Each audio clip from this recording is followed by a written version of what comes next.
Okay, I think we'll get ourselves started. Good morning again. Good morning. Wow. Good morning. I thought I was at a confirmation retreat.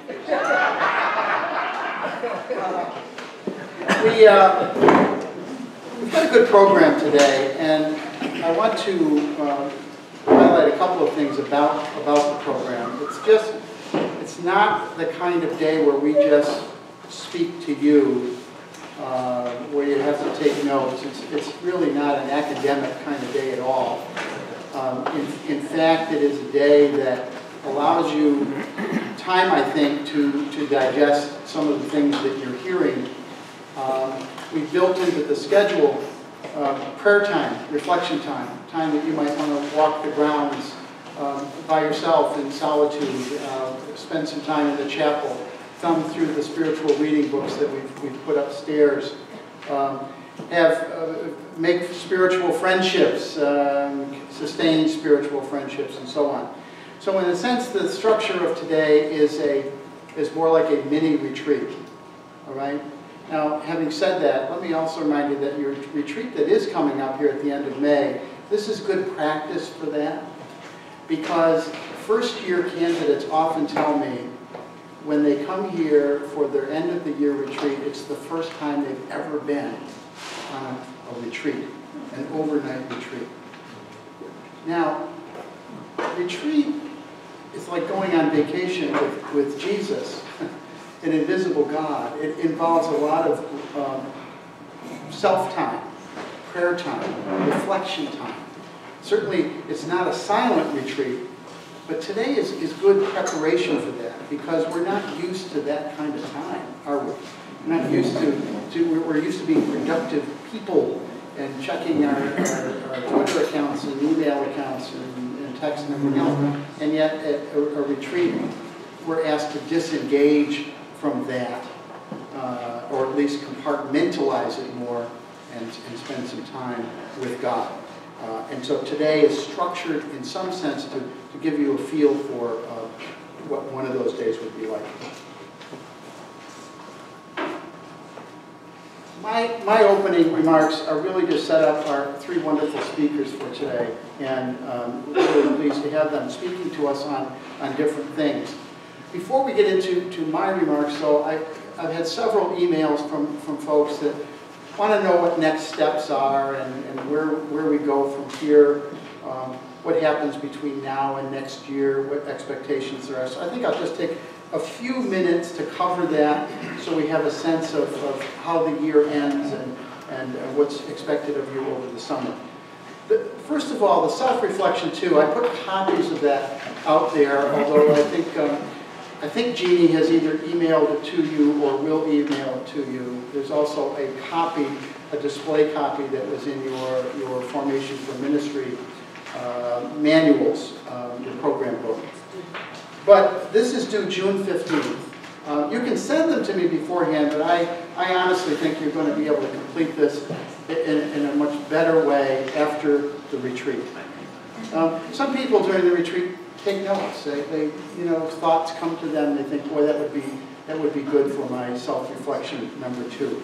So certainly, making time for your self-assessment, self-examination, self-reflection, not so much in a critical way, but looking at how your faith has grown, what your understanding of ministry is at the end of the year compared to where it was perhaps back at the orientation meeting back in August, and so forth.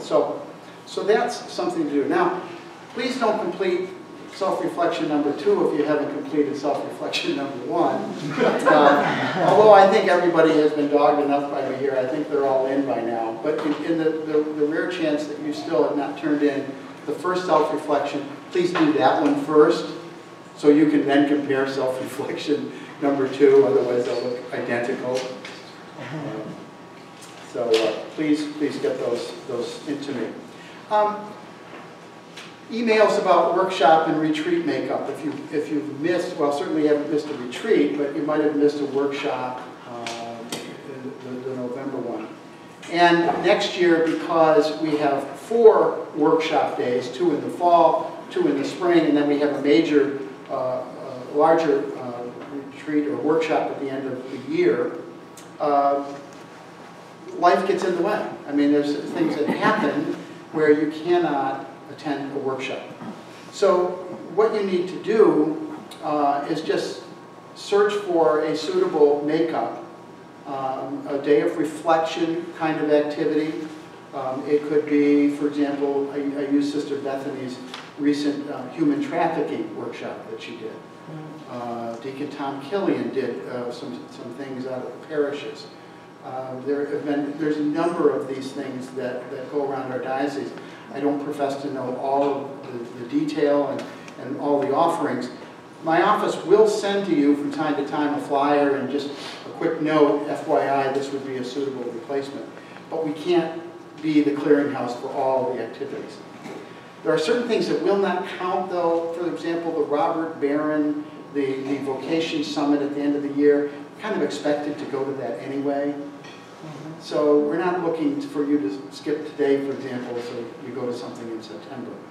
There are certain things that just, they're different activities that we expect you to also go to because you're in ministry formation. Retreat makeup, if for some reason you can't make the retreat in May, something comes up, there is another opportunity in June, and then after that, I'll be sending you contact information for retreat centers and so on, and you'd have to make arrangements for that on your own. But here's the point. It really requires due diligence on your part to find these kinds of activities to fill them in, and I'll explain that in a minute.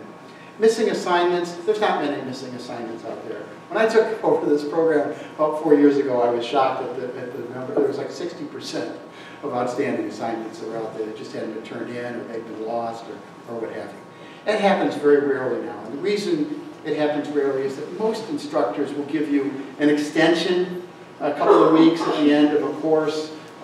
We don't encourage that because what happens is you're ending one course, you haven't completed that one, you've still got responsibilities, now you're into another course, you've got reading responsibilities for that course, so we can pile up very, very quickly. But nonetheless, extensions are graciously given, usually for 2 weeks, without question. Beyond that, you'll start getting either pestered by the instructor, or the instructor will simply just send me an email and say, I'm sending in the evaluations and the following people have not completed the assignment, in which case you're now not getting credit for that course you just took. All right? So that final assignment, once that comes to me, then you're credited with the course, then everything is good to go. I mention that because 2 things will happen here over the summer. One is you're going to get a letter from my office that basically is a status letter. It has check boxes and it marks everything that you've done during the year, all the requirements for this program that you've successfully completed. If it has a box that's not checked, such as a workshop or a course, that's going to require your immediate attention. Now, it could be a mistake, and so the easiest way to do that, if you think you've turned in an assignment and you weren't credited with it, although you would have heard by now, you simply send me an email and we'll look into it and we'll get it taken care of. If you have had a bit of a difficult schedule, then you need to get on that, because to be invited back for year 2, you need full satisfaction and completion of year 1. Now, that doesn't mean the workshops and the retreats have to be made up before September, but it sure means that all your courses have to be completed. You cannot go into September without all 4 courses having been completed for the first year. Now, that letter that comes from my office to all candidates will vary per person. Sometimes it'll say all requirements have been satisfied, might have a real positive comment or a love note in there for me, a post-it or whatever. Keep up the good work, a smiley face, whatever emoticon I'm working on that day, I don't know. But it's to say, you're on the right path here. There might also be a comment in there that says, please see me with regard to this assignment that needs to be made up. And it also might have something in there, if you've talked to me during the year, that you'd like to have a meeting with me to talk about, some of your schedule issues and what's not. I'll schedule a meeting with you. I'll come out to your end of the diocese, the southern end, the eastern end. Clayton's not a bad place. I don't live too far from there. And I'll meet with you. We'll have a chat and see how things are going. You can request that kind of meeting if you would like to do that. By and large, as you can understand, I'm not going to have a face-to-face meeting with 65 people to do that kind of evaluation. We just simply don't.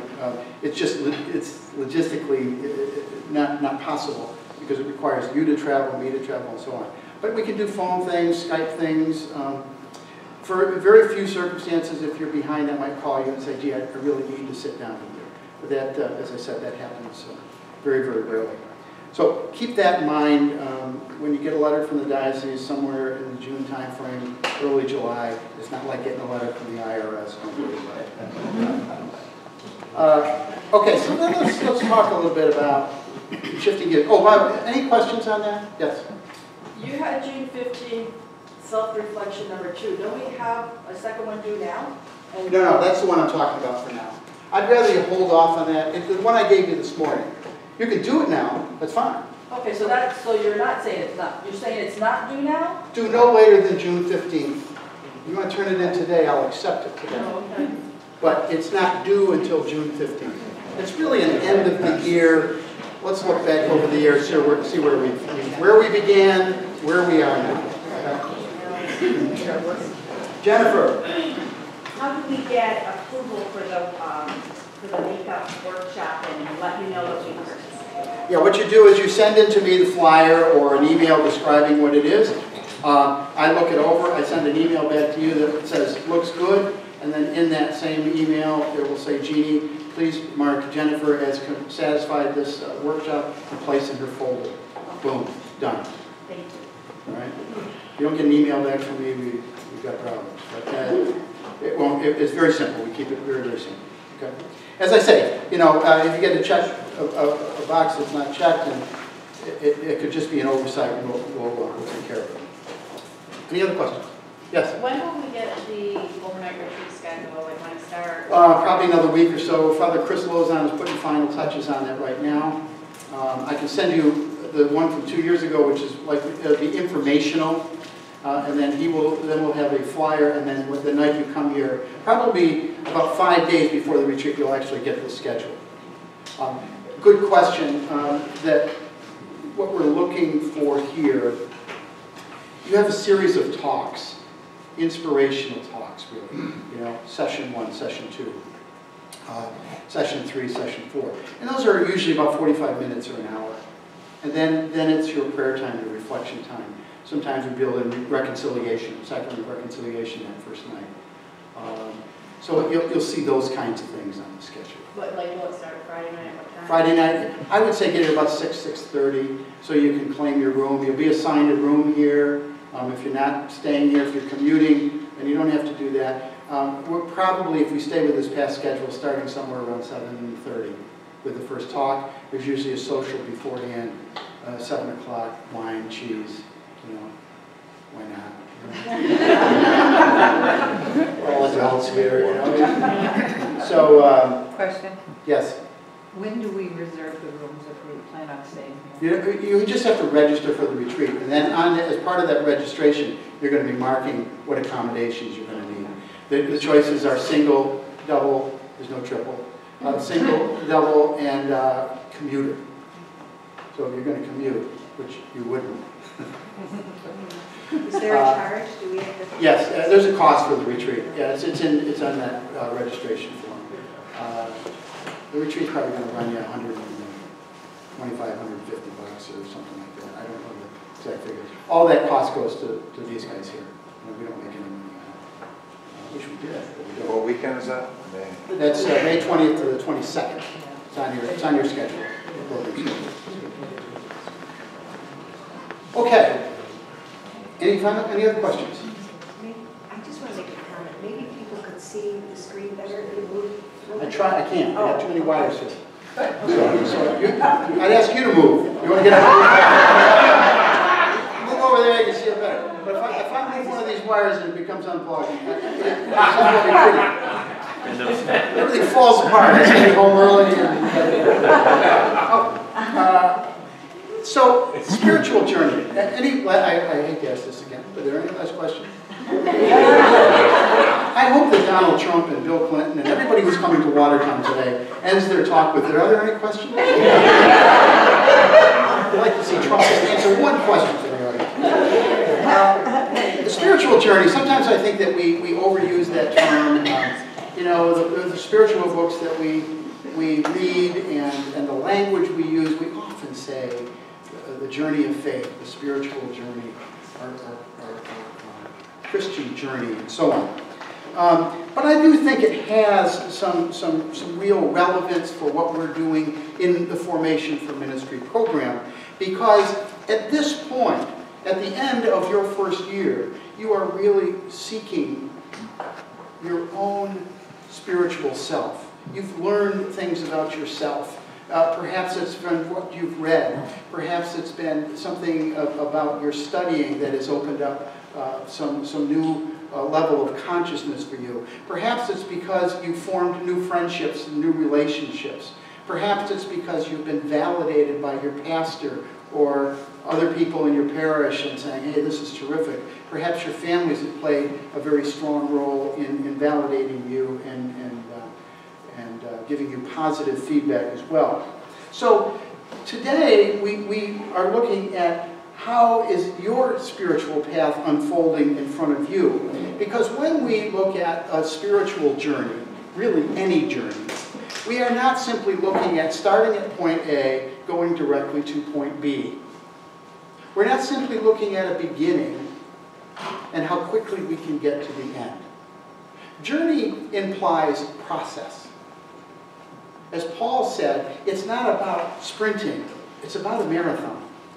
The faith in Jesus Christ calls us to that long-range, long-term, full involvement, becoming a new creation in Christ. And so when we look at any journey, we would look at what we do on that journey. We do stuff. We walk. We stop. We look. We observe. Through our observances, we change.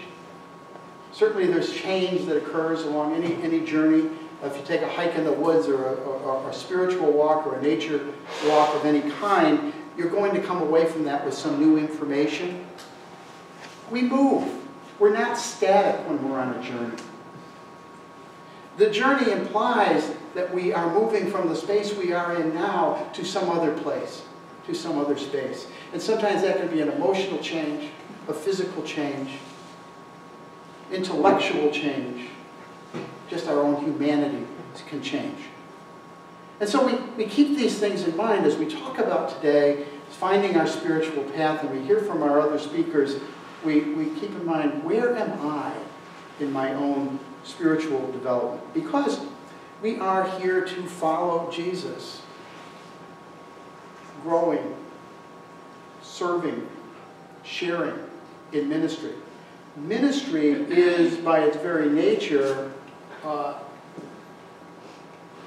raising the bar, if you will, on your faith to the point where it implies that you have a more active participation in where you were and where you are. I love this quote: the more we walk our spiritual path, the more we realize that everything we do comes back to us. Do you see that, Marianne? I can see through I can see through you. Everybody says that. Everybody says that. I can see through you. So it implies here that the spiritual journey we're going to be talking about, the spiritual path, significantly changes us so that everything we gain on this journey comes back and impacts who we are as people and how other people perceive us. But we have to take some responsibility first. We can't always be led, right? We are at this point in our formation where we say, you know, I own a lot more of this than I thought I owned. back in August or back in September. I have to initiate. I have to discern. I have to take an active role in my own spiritual development. Now, spirituality and evangelization, which is the title of today's workshop, it used to just be called evangelization. And the one in the fall was called envisioning for ministry. And then I looked at it and I said, well, where's spirituality?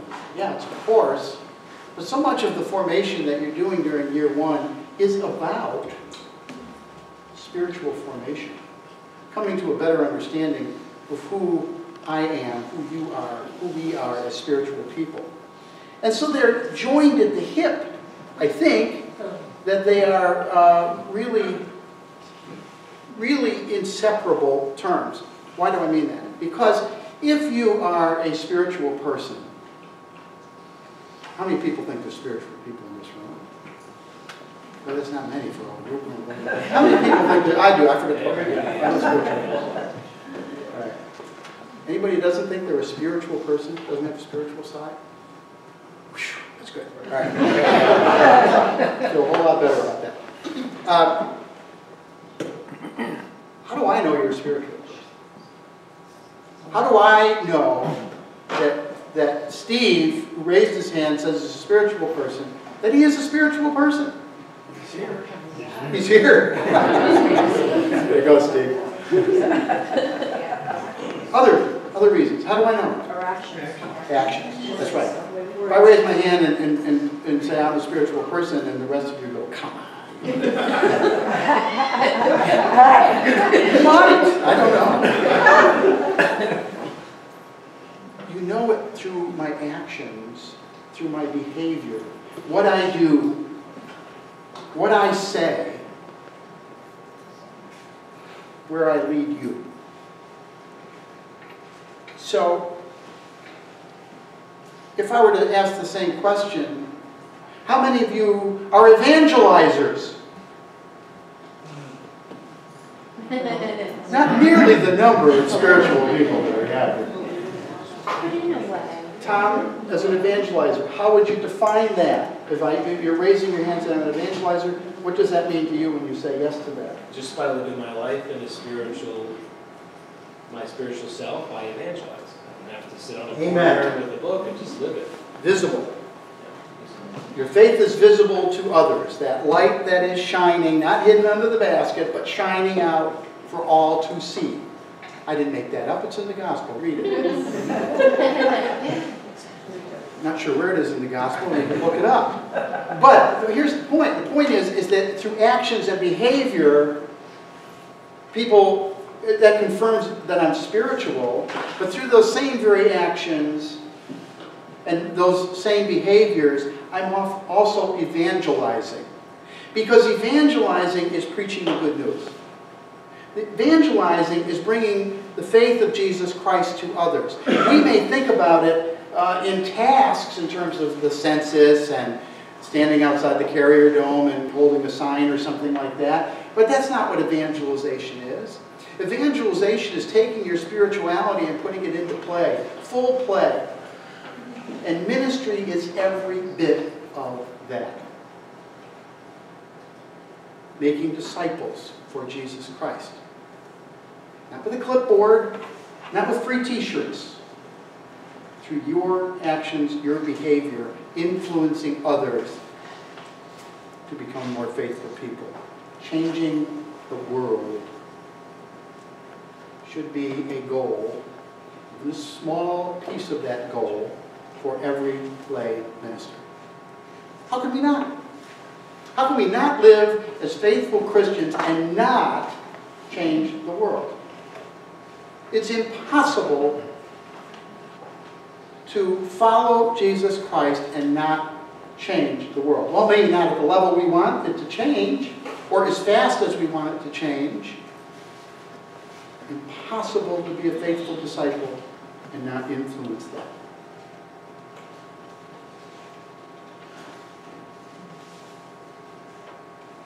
But that means meeting people where they are. It means as our spirituality develops, We have to give it time to grow. We have to give it time to blossom. We can't read that good spirituality book and then go out and say, let me share this book with you. You can't assume people are going to start right where you are. And so ministry becomes challenging in that sense. Because you're so illuminated, you're so on fire, you want to bring everybody right up to where you are. And you can't do that all the time. And so we remind ourselves that sometimes our spiritual development has to be internal. Steve Bateman will talk to us a little bit about this afternoon when we talk about contemplative prayer. But the call of Christ is a bit of a dichotomy, I think. The call of Christ is deeply personal. Deeply personal. Christ speaks to us differently. Each and every one of us are called to Christ. If we all had the time to share it, it would be different. How did I know that Christ was speaking to me? How did he speak to me? What people did he use? So it's deeply personal, but it's also profoundly communal.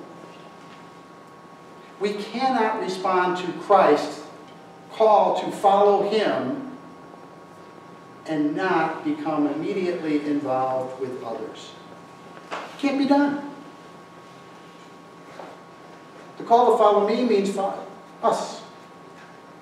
So the call of Christ, remember, it's deeply personal, profoundly communal, that we have as preparing for ministry, that willingness, that motivation, understanding that we love God, we love people, we love ourselves. Because without those three things, our ministry will become impaired. If we don't work on our own emotional preparation for ministry, our intellectual preparation for ministry, spiritual preparation for ministry, we become a bit fractured, a bit fragmented. So we have to assess ourselves. That's why we do self-reflection papers. Where do I need to go? Jesus has all the confidence in me, but I'm not feeling it yet. Important to remember that. Year of mercy. We need to be merciful people. We need to willingly take acts of mercy on in our parishes, in our communities, in our families. We need to practice that. Make a list of those things. We're not always good at it. We're good at knowing what we believe. Sometimes we're not always good at showing what we believe. So in this year of mercy, in your formation throughout the summer, as you prepare to come back next year, look at that mercy thing. Be charitable people. Become those people that Christ wants us to be. And that forces us, I think, to look at not just charity, how I give of myself, and how I can influence others to give of themselves, but how I can influence justice.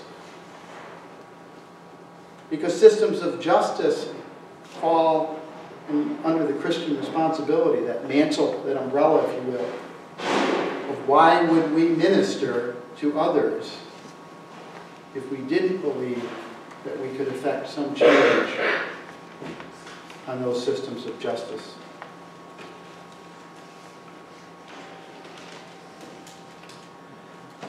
Essentially, this first year of yours has been challenging.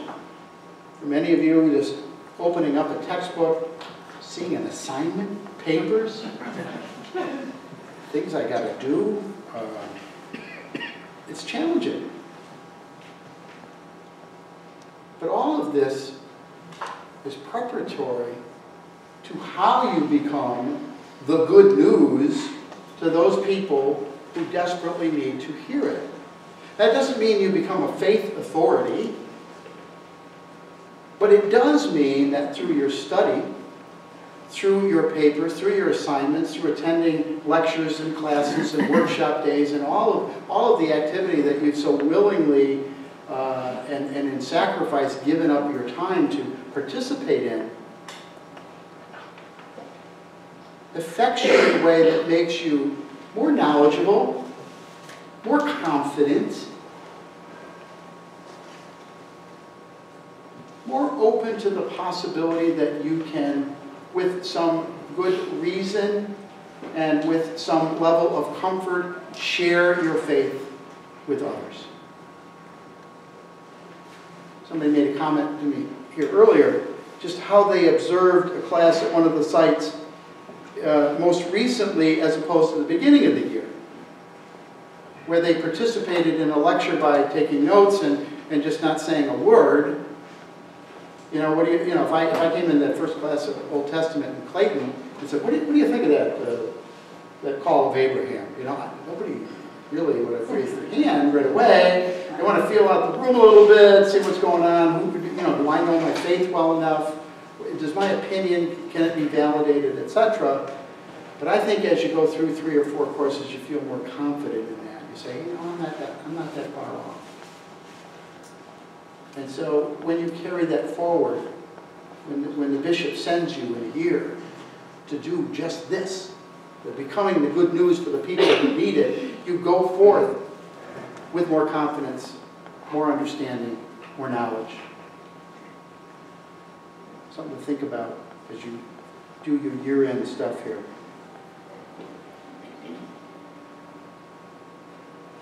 Disciples practice love for God through worship and love of neighbors in everyday life. I'm not telling you something that you don't already know. Certainly know that. But it has to be visible. In Matthew 22, chapter 22, love the Lord your God with all your heart and love your neighbor as yourself. This goes back to the covenant. This is basic to the covenant that we live today, that Abraham lived so long ago. The same covenant. I've said that so many times. But it means that we continue to grow in Christ, that we, in our formation, in our spiritual development, we are simply not looking at things we got to do, tasks we got to do, books we have to read, papers we have to do, check them all off, and I'm a minister. That's Protestantism. That isn't Catholicism. And I say that with kidding, because we can't learn ministry just by simply reading the books and doing the papers and getting them in. We've got to get out there. We've got to feel. We've got to change.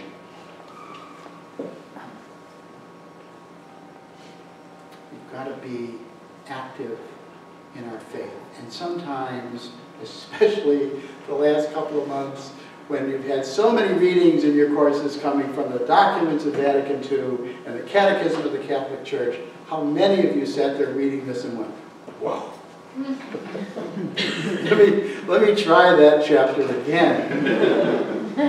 Because the language is different. And sometimes it's in a way, it's so profoundly written and craftily sculptured in writing that we have to read it a couple of times to grasp what it's saying to us. And so we are challenged by that. Today, we talk about better preparation for ministry. As we hear from Sister Jennifer and Steve Bateman and Karen Donahue, we will talk about prayers. We will talk about how we are a presence to others, the gifts that we bring. First of all, we learn what we have. Sister Jennifer will help us with that part of it. What service really means. Thinking beyond the boundaries of our life, the boundaries of our parish, the boundaries of our diocese. How we witness. Truly witness. Not saying I believe, but all the stuff we were talking about. How do I radiate my faith to others? And those, our other talks today will gear to that, be geared toward that.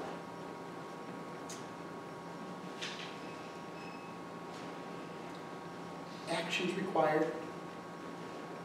We cannot do this passively. We can do it with all the humility in the world. We can do it quietly. We can do it almost invisibly. But we can't do it without action. There's effort, sweat. Something has to happen. We have to do stuff. People may not always know what we're doing. It may not be obvious to everyone around us just what you're doing to evangelize. That's not the important thing. We remember the Transfiguration, Peter, James, and John going with our Lord up the mountain.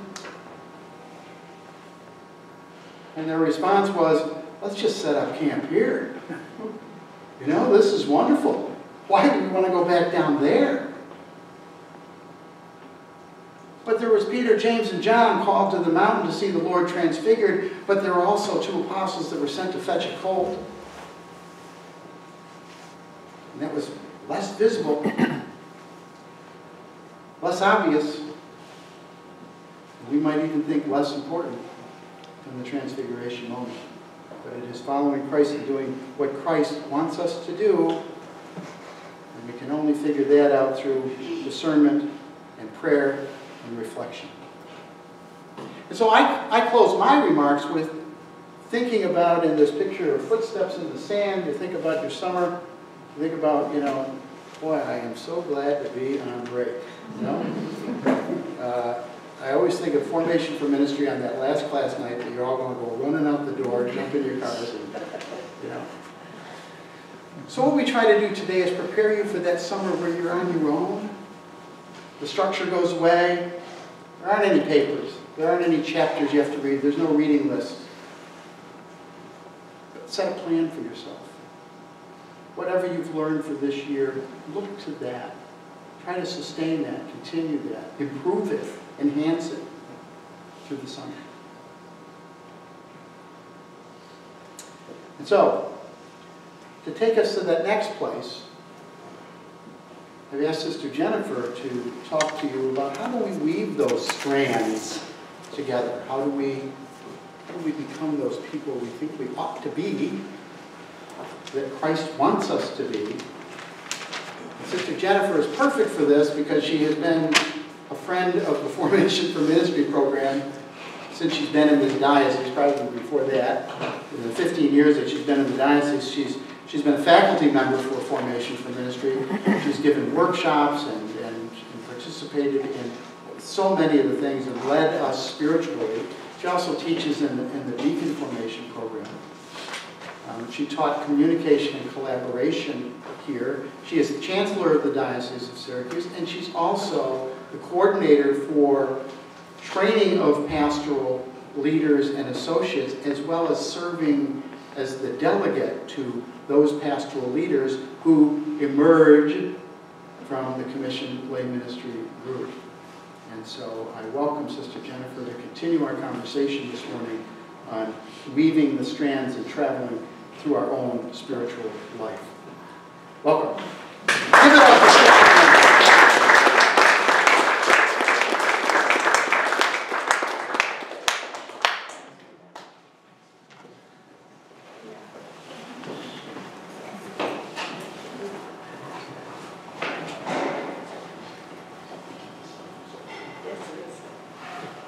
I got some handouts for you. Stuff. So before we start, they're stapled together, so just take the stapled set and pass it on. Thank you.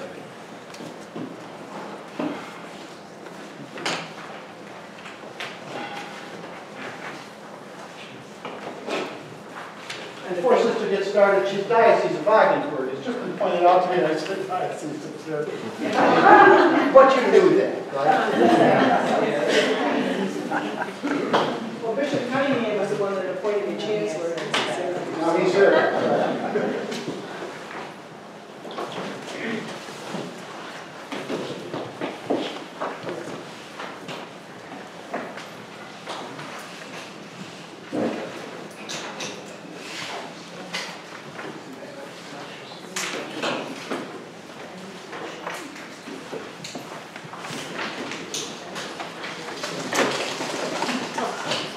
I brought some books, and said it's okay to put them out.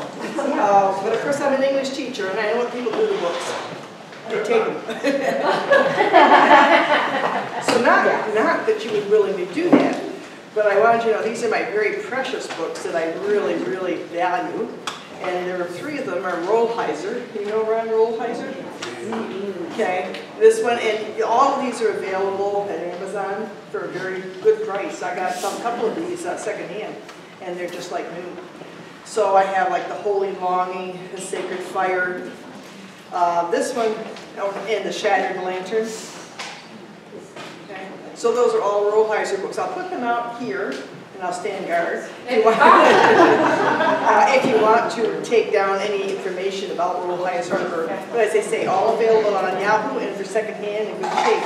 This one is Christian Spirituality, which I use for the class with the deacons. And this one is an older book, but it was the one that started it all. This is Understanding Christian Spirituality. It's a little heavier, not quite as interesting as Rollheiser's. But again, and a Care of the Soul, which is practically older than I am, and that's been around a long time for spirituality. Okay? But so I'll put these out. But of the 3 of the books that are here, I would say that the Rollheiser's books are wonderful in terms of being very concrete, very practical, and very readable. Okay? And I'll put them somewhere.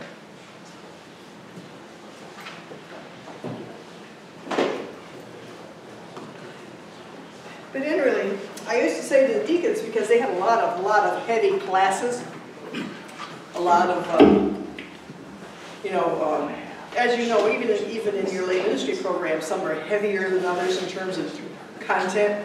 And I'd say, when you come to spirituality, the books have bigger print, the chapters are shorter. You're going to say, hey, I'm going to knock this baby right off, and then I'll spend more time on the heavier courses. But I said, you have to remember, as far as I'm concerned, that the spirituality is kind of like the stew that puts all the pieces together. And if you neglect the part where it brings it all together, you're going to have a broken ministry because you're not synthesizing all the pieces of yourself. So spirituality may be simpler at the surface, but it's the harder work. It's not that I'm brushing off the other courses as not being important, but this is where the rubber hits the road. It's the roux in good soup. Okay? It's the core, it's the pot that puts on the stove all day with the spaghetti sauce. If you don't let the sauce come together and become, you're not going to have good spaghetti. And it's the same with spirituality. If you give it a lick and a promise and don't treat yourself to some intense work, you're not going to have good soup or good stew, nor good ministry. Okay? Essentially, and I would like you just for a minute, I want to have the Holy Spirit call us to think about this for a minute. If you please, breathe into me, Holy Spirit, that my thoughts may be holy. Move in me, Holy Spirit, that my work may be holy. Attract my heart, Holy Spirit, that I may love what is holy. Strengthen me, Holy Spirit, that I may defend all that is holy. And finally, protect me, Holy Spirit, that I may always be holy. And essentially, that is spirituality. Okay, it's at that core. And Ron Rollheiser said it isn't what we do, it's what we are. The spirituality, it's our core. It's what pulls us together. It's, for example, in Micah, it says to act justly, to love tenderly, and to walk humbly with your God. Putting it all together, that's how we respond to God in our lives, how we relate. It's relationship. Okay? Spirituality is your relationship, first and foremost with God. Okay? How do you and He get along? There's some days you probably don't get along at all. And there are some days where you wish He wouldn't whisper so much because He's really hard to hear. Okay? So, but the core of it is what you are, how you relate to the Lord, that is spirituality. And everything comes from there. If you don't spend time doing that well, then nothing else makes sense. Your efforts fall apart, your work falls, everything is less because you haven't done your homework. Okay? And it's very tempting not to do this kind of homework because it doesn't show. You know, if you skip a prayer, if you don't reflect, if you don't pause and think about God and work on your relationship, who's going to notice? Not your teacher who gives you a test, not the person who gives you the grades, but you're going to know, and guess who else is going to know? God. Yeah, the man. And ultimately, he is the one that counts. And the thing of it is, again, Rolheiser mentions, he says, we honor and love God for no other reason than he is God. He is our God. Not that he's more deserving and he's loving, but he is God and worthy of anything we can do for him. Okay, so that's our whole thing. It's again, I quote Rolheiser, not freely. Spirituality is understood as referring to something vital and non-negotiable, lying in the very heart of our lives. We act in ways that either leave us healthy or unhealthy, loving or bitter. What shapes our actions is our spirituality. Spirituality is what we do with the fire inside of us, what we do with our spirits and our souls. And of course, it's not our, as Patrick said, it's not a journey that we're on alone, because who is helping us do this? God. That's why, and later, Steve talks about spending time, making time for the Lord, for the quiet time, for the, to be open to his presence. You've got to have that time. Because how can he relate with you when you don't make time? You know the feeling when you see people in a restaurant. And I've seen this. I mean, it's not something I'm making up. You go to a restaurant and you see 4 people sitting around a table and they all have cell phones. And they're not talking to each other. The first time that happened, I sat there with my mouth open, and my friend says, close it. Well, I mean, I was horrified. They were literally what you see in a cartoon. They were all sitting like this, the whole table, and none of them were talking to each other. We do that to God all the time. And he made us. I mean, when you think about it, what are we thinking? How can anything make sense? So technology has not only ruined our relationship with the Lord, but it's pretty well ruined our relationship with one another, our ability to talk to people, to care. So the more you work on your relationship with God, the more you'll find your effectiveness in parish ministry is better, because you've learned how to listen, you've learned how to care, to try, to slow down. You've seen it yourself when your poor pastors are running like crazy men past you, and you say, Father, and that's one of the reasons why lay ministry is so important, because with your help, he doesn't have to go that fast. But yourself too. I taught kindergarten, and one of the favorite stories I tell is that this little kid's talking to me, and I'm working at my desk, and he reaches up and he puts his little hand on my jaw, and he pulls me over, and he says, listen to me with your eyes. And I thought, out of the mouths of babes. And it's exactly what the Lord is saying to us. Listen to me with your eyes. Listen to me with your lives. Don't go so fast. You don't have time for me. Even the busy of us, even if we're in the car, and hours you spend driving and everything, and someone who came over from Plattsburgh and so on. There's a beautiful time when you're driving along by yourself. Look out the window and praise God for what you're looking at. Some of the scenery over in the Adirondacks are incredible. Am I biased? Sure. Because I'm from the Adirondack region. But it's so much beauty. And then you get along to St. Lawrence. I mean, God is everywhere. We can draw your breath. When you get up in the morning and draw a breath, guess who made you get there? Not an accident. It's gift. Every single bit is gift. It's our spirituality. It says a healthy soul keeps us energized, vibrant, living with zest, full of hope. It gives us a sense of who we are, where we came from, where we're going, and what sense is there in all of this? See, what sense does this all make? And there are days in your parish ministry, it's exactly what you're going to say. For this, I got up this morning. For this, I went through 2 years of study. And you're going to be very tempted just to say, and walk away. Okay? It's easy to do that. It's easy to do that in a relationship. It's easy to do that in ministry. But it's not a luxury. If you're with the Lord, you're in it for the duration. What if he had said that before the whole crucifixion started? He'd say, excuse me, I got an appointment here. Talk to my father. Okay? He was in for the duration. Okay? He was in for the He still is. Even when we're at our worst, He's with us. He may get exasperated, He may say, but He's there for us, day in and day out. It gives us a sense of where we're coming from, where we're going, and where the sense. We are part of the universe that has ears just for itself. We have in us spirit, soul, and what we do with that soul is our spirituality, okay? It's not something that you apply, that you can study, yes, but what you do, it comes from in and from the Lord, okay? It's the whole relationship. Now, in the handouts I gave you, which is taken in sections from where I gave the deacons, the first one, of course, is, I hopefully got it in order. After you teach junior high for a little while, they kind of lose it, you know? But anyway, spirituality is walking in the Spirit. Essentially, like I said, it means walking, it means the Holy Spirit of the risen Jesus. It is in this walking that we distinguish our being, our relationships, our practices. And for these constitute our humanity. So it's ourselves, our relationship, and what we do. It's three things. We can't do without the three things.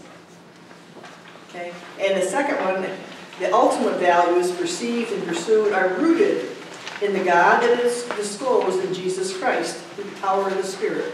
You notice the three things, the Trinity, Father, Son, and Holy Spirit. Active and present in the community of discipleship called the church. Then we are speaking of a specifically Christian spirituality. Interestingly enough, in the history of spirituality, Protestants didn't have what we call, it's not that they weren't spiritual, but they didn't call Protestant spirituality for a long time. That was more recent development. Our spirituality began early. What happened was, as time went on, people got the idea that spirituality belonged to the priests and the nuns. That's just something they did on the side, you know. But they got lots of time to sit around praying. It's nothing. It's theirs. It's nothing us people have to do the work, you know. And it lasted for a long time in the church. And finally the church is saying, it belongs to all of us, not just the priests and nuns, but for all of us. If we're going to work with the Lord and in the Lord's service, baby, you bought it. It's your spirituality too. And that nowadays, spirituality is commonly understood to belong to all. Okay. What's interestingly enough, and I just came across this the other day, you know that when Paul was knocked down and the Lord says, Paul, I want to talk to you, and he realized that he was causing trouble, and the Lord says, get up and cut it out. And he really listened. But then he goes, when he's blind, and he ends up in, where's that, Straight Street, someplace, and then he sends Ananias to go and heal his eyes. Now, it never occurred to me to think, why didn't God heal his eyes? I mean, he knocked them down, blinded them. The least he could do is fix them. Why did he send Ananias? And the guy said, and this is a reflection I had, the guy said he sent Ananias because he was a member of the Christian community. And it was the Christian community coming to meet Paul and through his care to heal him. Not that Ananias healed him, the Lord healed him through the Christian community and welcomed Paul into the Christian community, which was very important because Paul tended to be kind of like a loner. But I never realized that, but it makes perfect sense. So community is very, very much part of our spirituality. We're not loners. And that's why you hear people saying, I go to walk in the forest, I can walk out here at Wadhams, I don't have to go to church. Me and God, we're good. Well, yes, that's a piece. You and God, by all means, you've got to have that. But he always is asking you for community. And you think, well, that's odd. Well, it's not odd, because God is community. The Holy Spirit, Father, Son, and Holy Spirit. He is from community, and he calls us to community. We are not called to be lone rangers. Okay? We just aren't. When we go to heaven, you know what they said with the cross? Why do you have the hands out? Because you got a person on either side taking them with you. You don't go to heaven alone, ever. So if you think you're going to, scoot home and nobody's looking, well, you can try. but the whole idea is you're in community. But I thought that was interesting. I had never realized that Ananias served the purpose of representing community. That was a whole new insight. Every once in a while, you can teach an old girl a new trick. So the third sheet is actually a diagram. What I'm saying is spirituality is, first of all, it's a relationship you must have with yourself and God people and God's creation, which is people itself. Okay, so that diagram represents spirituality, the core of it. But you can't have one without the other. Absolutely, you need a relationship with God. You have to spend time, and that's what Steve is going to spend that aspect of it. But you also have to be in relationship with people. What you do has to flow outward, and that's what Karen's going to mention. That's when rubber hits the road, okay? And so many times you hear, we're talking about maybe advanced courses and whatever, and a lot of people would say, oh, I love an advanced course. And then you'd say, well, yeah, but if you do that, we're expecting you to do probably more activity and leadership in the parish. Would you be interested then? And people say, yeah, not really. You know, they're interested in the education and the experience, which is wonderful. But how are you going to share the gift? Where are you going to share the knowledge? And you say, well, I don't in particular care because you don't mind. I don't want to do that. Well, then you need to ask yourself, where is your community? Where is your church community in all this? Okay? Where is it going to fit? And if you're neglecting that, then perhaps you need to rethink of what you're about. Okay?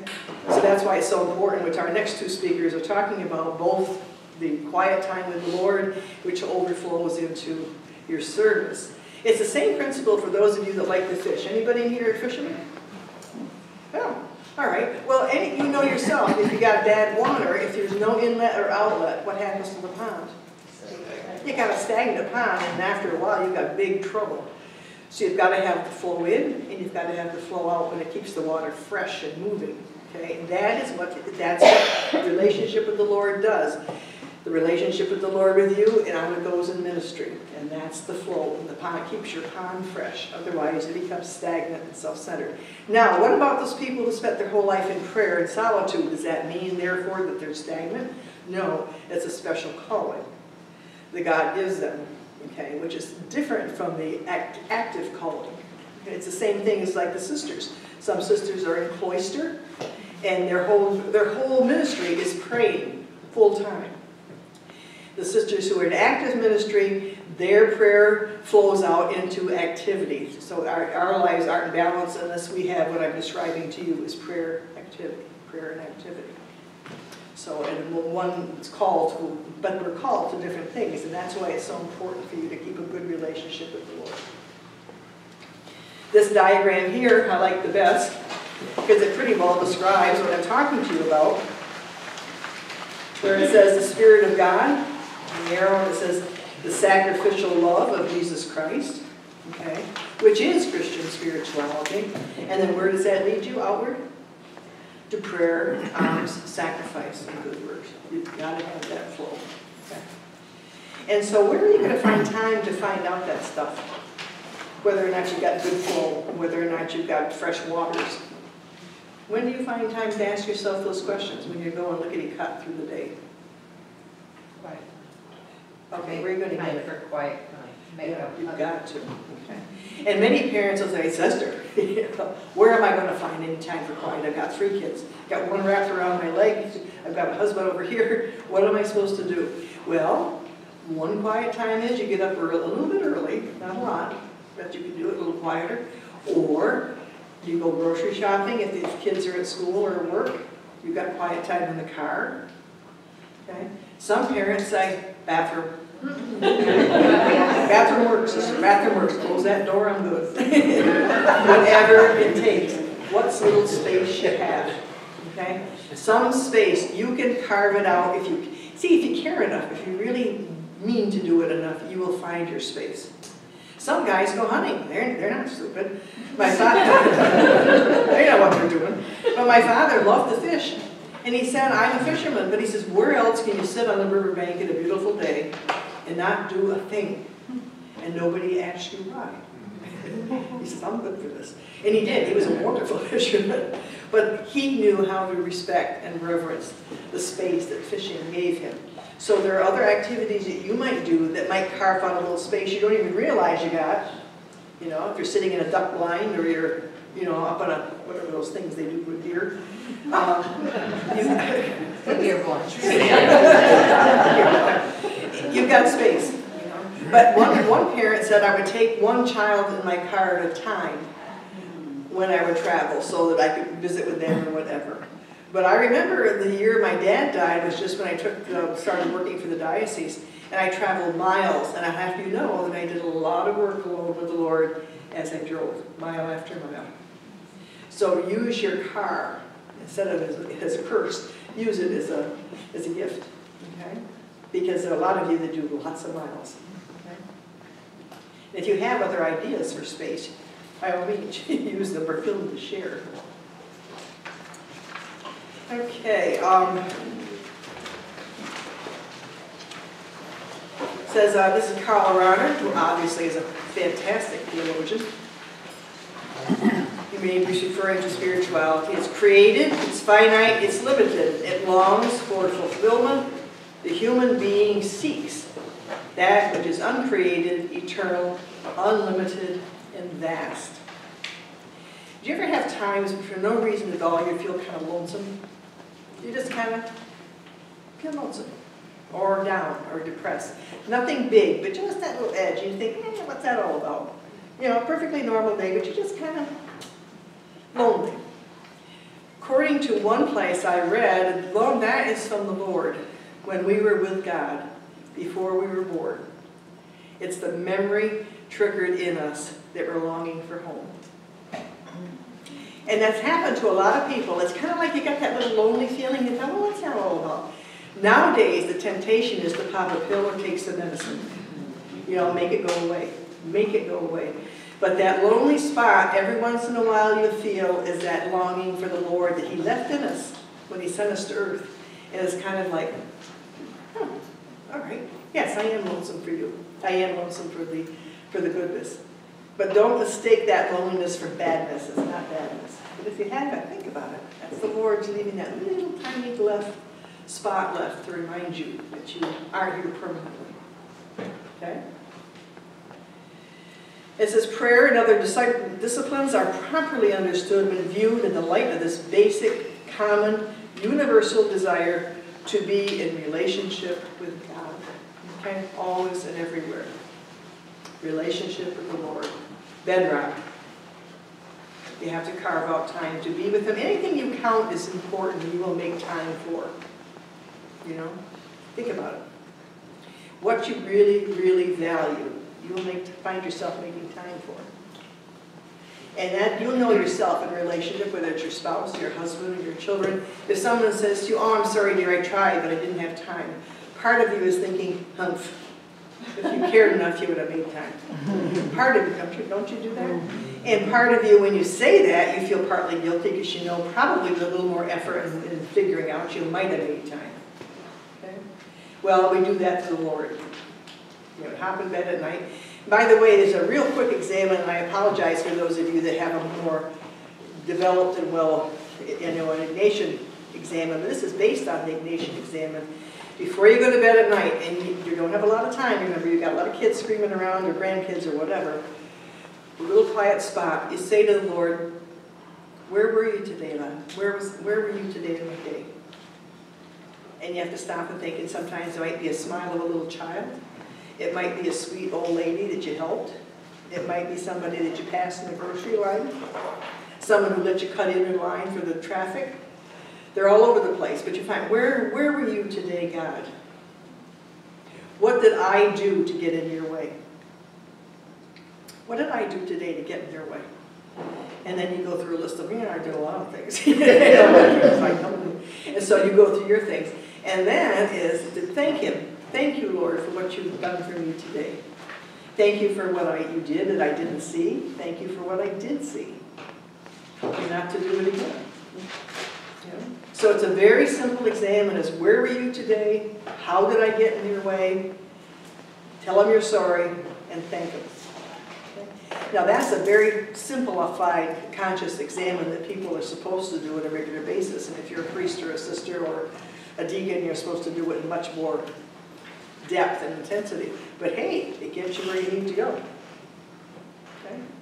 Any questions or comments? I've been racing through this stuff. I've liked it pretty fast. Yes? Would you repeat, and I don't know if maybe this is something I didn't catch along the way in my life, but you said that when you go to heaven, there's always people with you. Where would I read? Anytime you reach out to help somebody, you're taking them with you. You know, in that sense, you're not bringing them. But any way you can possibly help your neighbor, take time for an elderly person, take that extra moment of listening. Maybe someone wanted something explained, you know, or that little boy, remember, that took my face and looked at me with your eyes. How many times you've taken time to stop and actually look at somebody? And again, that happened to me going into Catholic school. I was going down in principal, big deal. And I'm going in 2nd grade, and I had business to do, and I was talking to the sister, and we were talking big business. And all of a sudden, I felt these little arms around my knees. And I thought, and I looked down, and I said, God be with you, sister. And I said, oh, I hope so. But it was so sweet. The children tell you so much. They're the little monsters, I know. I have seen the other side. I always used to say to the parenting classes, I always used to say to the parents, don't use TV to babysit your children. And I harp on that, you know. And then I babysat my nephews. Why they use the TV? Well, listen, about 4 hours went on, this chaos went on. So finally I said, God forgive me. I think the cartoons are on. So I tell you, I've been there. But children, the face, I miss children so much. The diocesan offices, they're beautiful people. And they're the face of God. But I do miss the children, their simplicity. But it's God be with you.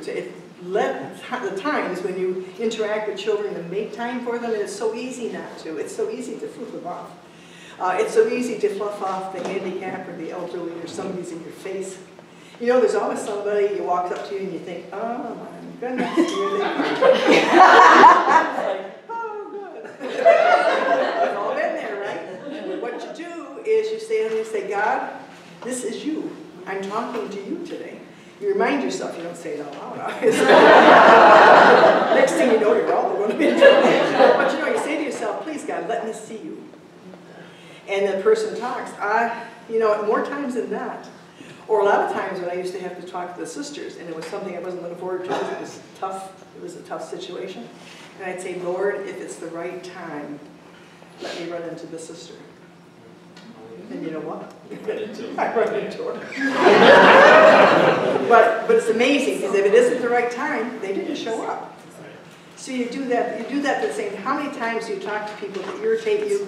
And if you could just be polite, it's not that you have to be phony, but just be polite and loving. And look at them with your eyes. Those are the ways you bring someone heaven, you know. And a lot of times, you know, people will say to you, you know, I'll never forget when you did that for me. And afterwards, it's like, dear God, I don't even remember that. So yes, that's how you bring people to heaven, okay? And just remember, that's why the arms are out. And you're hoping there at the last minute there's someone in heaven reaching down and saying, you know, you got to count on that part too, you know. Okay, any other questions? Thank you for that question. You understood all this perfectly, right? You got it nailed down? Remember, you've got to spend time with God. And Steve will tell you a lot more about that. The second piece, you have to do it within community because God is community. He calls you to community. So it's not just me and God. It's me and God and His people. That's why you're in the ministry, obviously, and you're preaching to the choir because you already believe that. But just remember what you're doing does matter. You just got to remember what you're doing is not just your thing. It's your thing with God. If you need to keep those pieces, you're okay. Time-wise, I think we're just about right, aren't we? Well, I've got one last piece, and you won't have time to do it now because you have a break and then you have 2 more speakers. I have a little quiz, and what it does is it tells you what your spirituality tends to lean toward. It's not a heavy-duty quiz. It's not something that's from the major companies, but it gives you some idea of what you might be leaning toward for future use. And it's just kind of a fun thing. And later on, you might have time to do it or when you get home. But you can't use it in place of your paper. It's called, What is Your Spiritual Path? And I found this, and this is the back and front of one sheet. It explains the path, okay? We should take one. And the second sheet is the actual quiz. And the quiz is very simple. All you have to do is when you look at the descriptive word, it's 1, 2, 3, 4. 4 means it's a lot like me. 1 is least like you. That's all you do. And you're the other ones that are going to see this, so feel free to lie.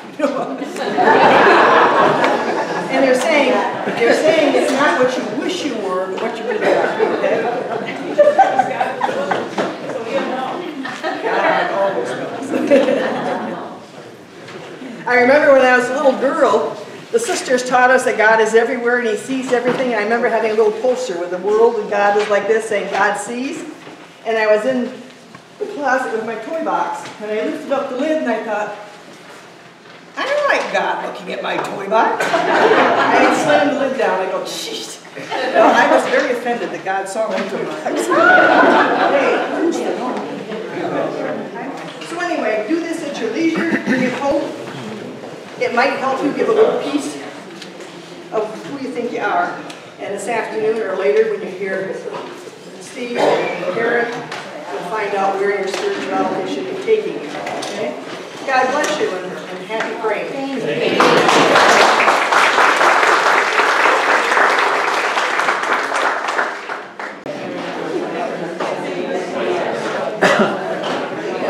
Okay, I think we're all here, and I think we'll get started for the afternoon. And we've got one fast hour for you in wrapping things up, and so you'll be out of here by 2. I want to introduce someone who I have a lot of respect for, and should be very interesting to you. Steve Bateman was commissioned last June. Steve was in the Messina group. Up in Messina, actually. Now that I think about it, they were both from the same place. And Steve's formation, he and his wife Kathy went through formation together. And during that time, Steve would come into my office and we had long chats about spirituality and contemplative spirituality and Thomas Merton and centering prayer and all that good stuff. And it was as edifying for me as it was for him. And so when we began to think about spirituality, and I began to think about people who I felt really could speak to you where you are right now, right today, Steve Bateman came to mind very, very quickly. So I'll let him do the rest of his own introduction, but please introduce and welcome Steve.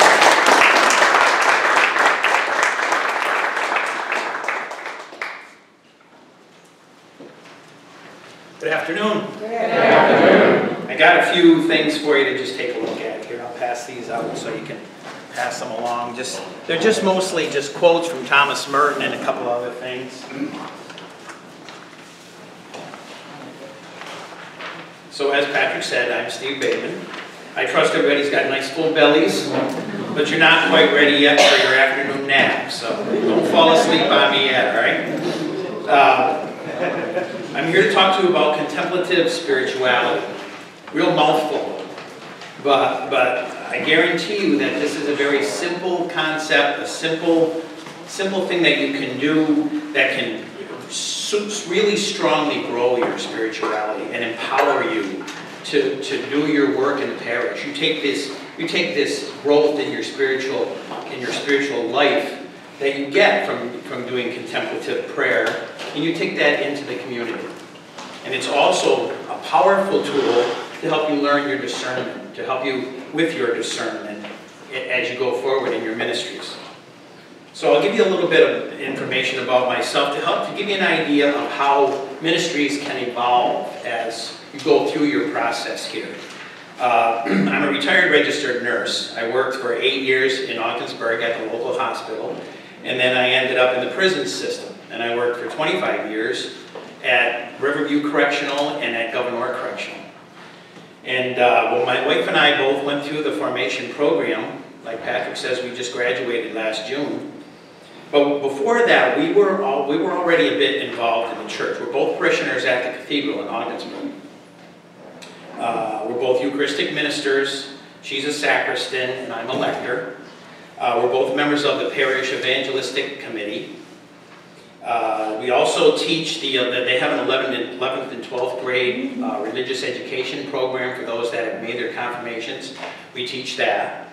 I'm also a member of the St. Vincent de Paul Society, and I'm treasurer of the local store. I'm also a member of the Diocesan Catechumenate Committee with Patrick, and I work with Sister Donna Franklin upstairs with Catholic Charities with the Domestic Abuse Offenders Program. So we're busy, but you'd be surprised how slowly those things evolved. Those things kind of came to fruition over time, in God's time. And it kind of leads you toward thinking about discernment, because I mean, I didn't really have any idea what I was going to do. I remember joining the formation program. I was already, doing Eucharistic ministry, and I was a lector, but I wasn't sure where I was going to go with it, So, and you also have already engaged in some discernment. You've had to pray and listen to God's calling when you decided you were going to join this Formation for Ministry program. And as time goes by, you're going to have to discern more. Beginning of your next year, you're going to have to identify a particular ministry. So over the summer, you'll be praying about that. Where you think you might be going with your ministry may not be where God wants you to go. So it's something that you're going to have to discern. You're going to have to pray about, think about, and let God lead you in that direction. For myself, some of my discernment processes were, I can remember when I was thinking about Formation for Ministry, I would see these little blurbs in the church bulletin about Formation for Ministry program.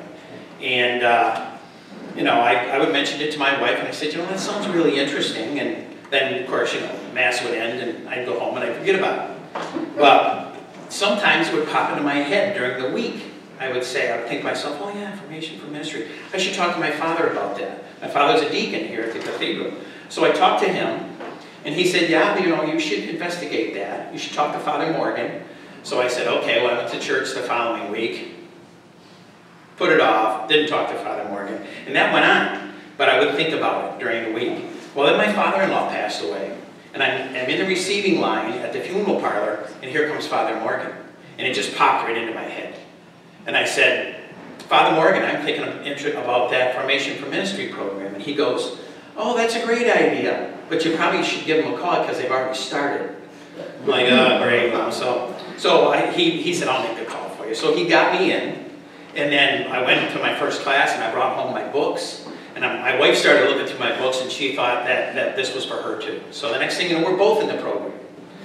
And so I got these little nudges, these little persistent little nudges, like I would start thinking about it during the day, or like when Father Morgan came in front of me, I didn't think about, any condolences for my father-in-law passing away. The first thing I thought about was Formation for Ministry.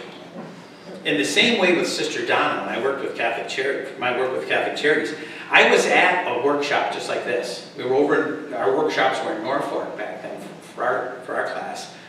And Sister Donna was the keynote speaker.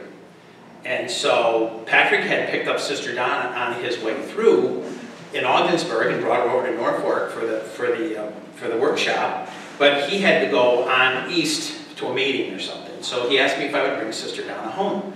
So I brought her back to Ogdensburg, and all the way back we talked about different stuff Catholic Charities was doing. And she mentioned this domestic abuse intervention program, they call it. Catholic Charities runs it for men who have been involved in abusive situations. And they're largely court mandated. These guys have to go to this class as a condition of their probation. So I dropped her off, and then over the course of the next month, I thought about this program. I thought, geez, that sounded really interesting. I looked it up online. They use this, what they call the Duluth Power and Control module. It's a group of different sessions that teaches these guys, what a relationship should be like and how to use proper communication skills. It's really quite a great program. And so I mentioned it to my wife. I said, I think I'm being called to work with this, because I'm a nurse and I worked in corrections. And she said, well, give Sister Donna a call. So I did, and fortuitously, in God's own time, her intern had just left. And so she needed some help. She said, I'd be glad to have you.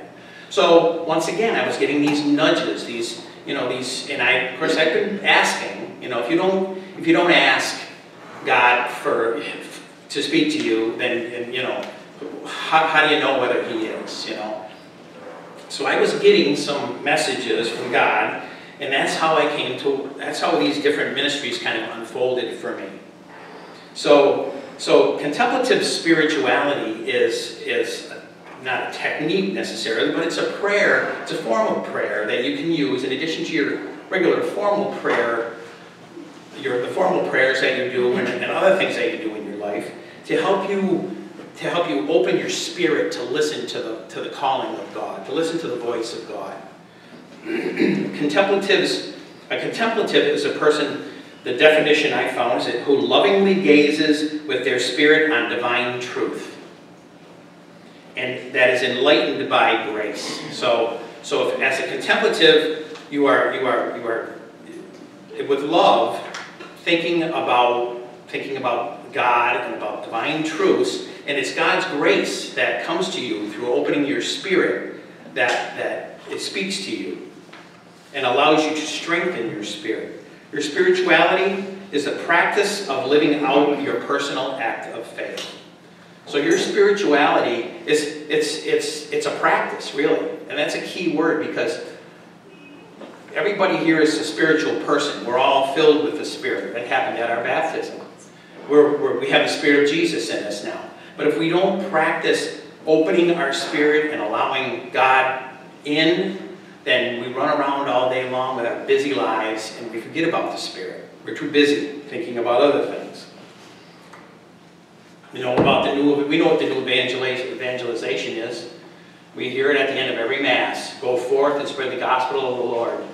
The things the deacon says at the end of every Mass. That's the new evangelization. We are called to go out and take our spirituality and go out with it into the community. So how do we increase our spirituality? How do we motivate ourselves and strengthen ourselves to go out? And that's where contemplative prayer comes in. The great contemplative and Trappist monk Thomas Merton, who I've read volumes in time, Patrick and I would sit for hours and talk about Thomas Merton, and he called it the prayer of the heart. The prayer of the heart. He called it listening for God's will and direct and simple attention to reality. So you are living in the moment. If anyone here has ever meditated for like, back in the old days there was this transcendental meditation and stuff like that. Meditation is just centering yourself and being in the moment. And when you do that, you still your mind. So you don't have that whirlwind of thought going on all the time, and you're able to listen to the voice of God because your mind is still and your spirit is now free.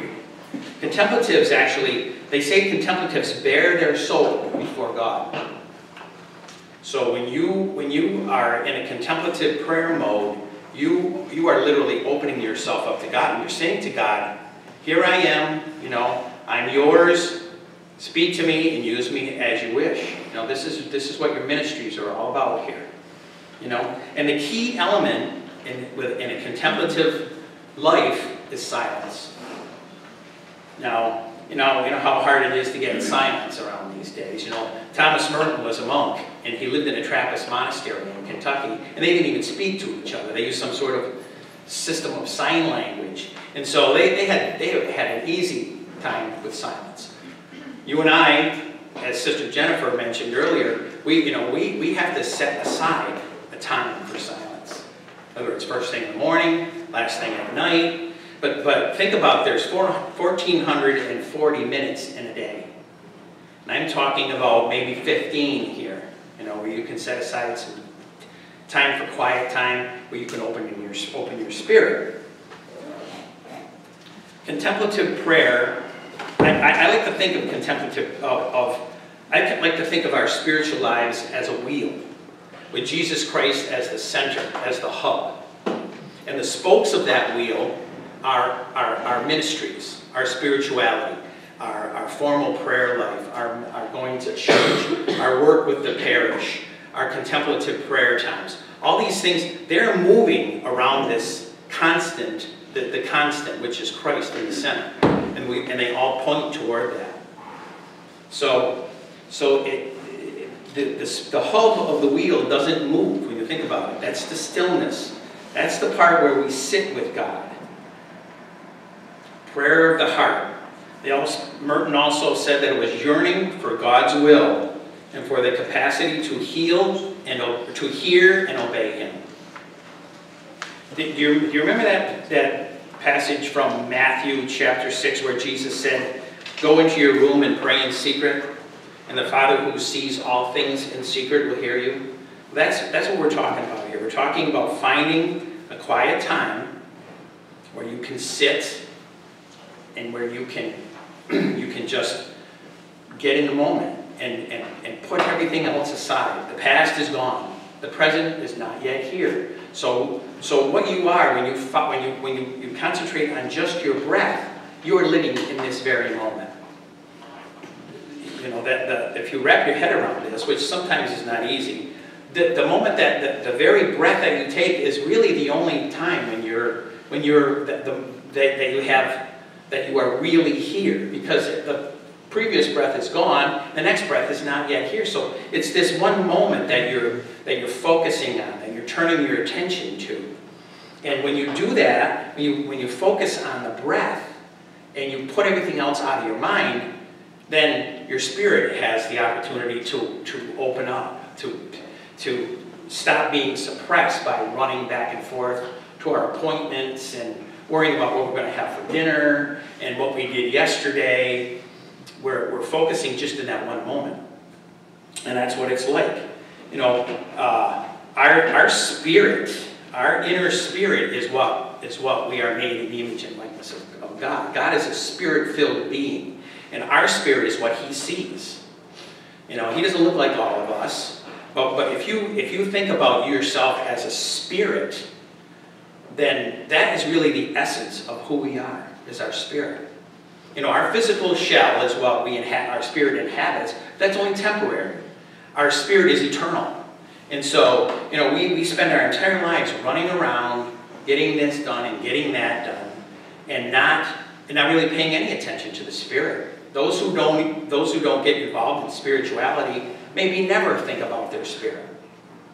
But if you look in the handout I gave you on the second page, you'll see that the last two quotes I thought were very, very concise and very nice. Where the second from last one is precisely the function of meditation to bring us to the attitude of awareness and receptivity. So when you get into the contemplative prayer mode and you still your mind and you focus on your breath, you open yourself up to being receptive to God's voice.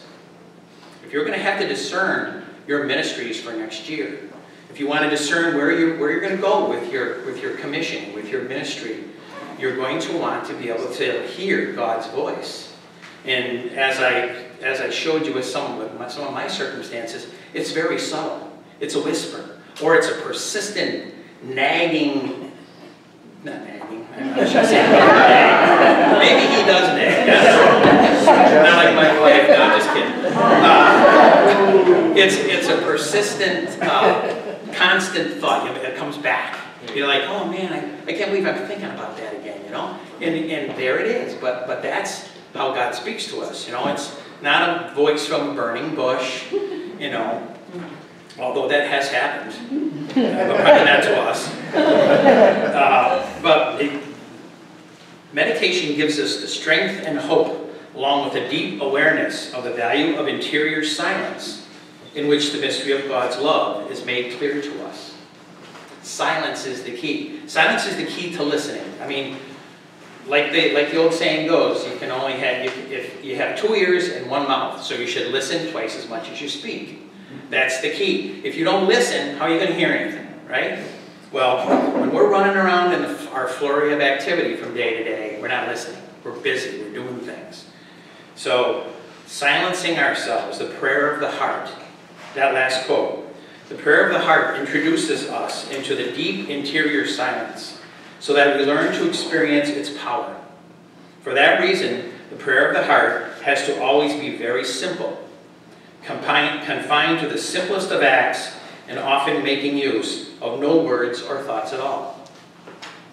So there are several different ways that contemplative prayer is practiced. And I just like to, every morning I get up before my wife and I have about an hour or so where I read, and I read my office, I read a Christian prayer book, and then I just like to sit for 15, 20 minutes and follow my breath and still my mind. And so at that time, I'm asking God to speak to me. I'm in the process of discerning whether I want to enter the diaconate or not. And so it's important that I take the time to listen. Thomas Merton says, the whole mystery of contemplative prayer is a mystery of divine love, of personal vocation, and of a free gift. So if you think about how much God loves us and how He wants the best for us, and He wants to do what we want, but if we don't ask Him for it, then He doesn't know. He's not going to give us what we don't want. So we have to ask for that. But it's going to be free. It's a free gift. I mean, granted, you're going to have to do some work, but that's beside the point. It's a free gift from God.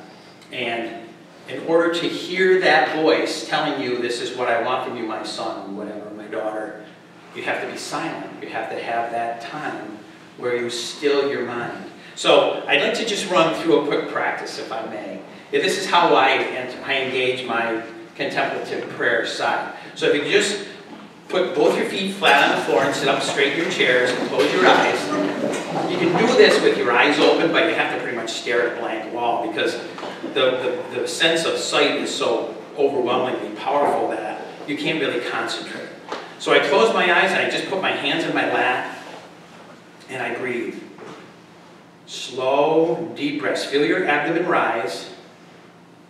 And focus so intently on your breath that you actually see the air molecules rushing into your nostrils and down into through your air passages and into your lungs, expanding your lungs, expanding your abdomen. And with each inspiration, just focus on that breath only. If a thought comes into your head, you'll all of a sudden realize, oh geez, I'm thinking about something, or I'm fantasizing about something, whatever. Push it aside, go back to the deep, deep focus of your breath. And just follow that breath in and out slowly. And after a minute or so of following that breath, feel the seat underneath you. Feel your feet on the floor. Feel your hands in your lap. Open all your senses up. Hear the sounds of the room, the smells of the room. And just open, your entire being is now opened up. And your mind is still because all you're thinking about is your breath. Your mind you can't totally stop your thought processes because that's our humanity. But if you follow just your breath, you can still yourself. And with each deep inspiration, feel your spirit rise. Your spirit has been suppressed for your entire life by doing what we do as human beings every day. This is an opportunity to let your spirit come forth. This is the essence of who we are. And this is what God is. And this is how God sees us. And when God speaks to us, He speaks to our spirit. So you're opening that spirit with each inspiration. Deep inspiration, feel your spirit rise. Almost close your eyes and feel the electricity of your spirit as it rises to meet the Heavenly Father. This is the time when you are closest to God. This is when God is going to speak to you because He speaks to your spirit. And after a little while, you get yourself settled into this slow, peaceful breathing process.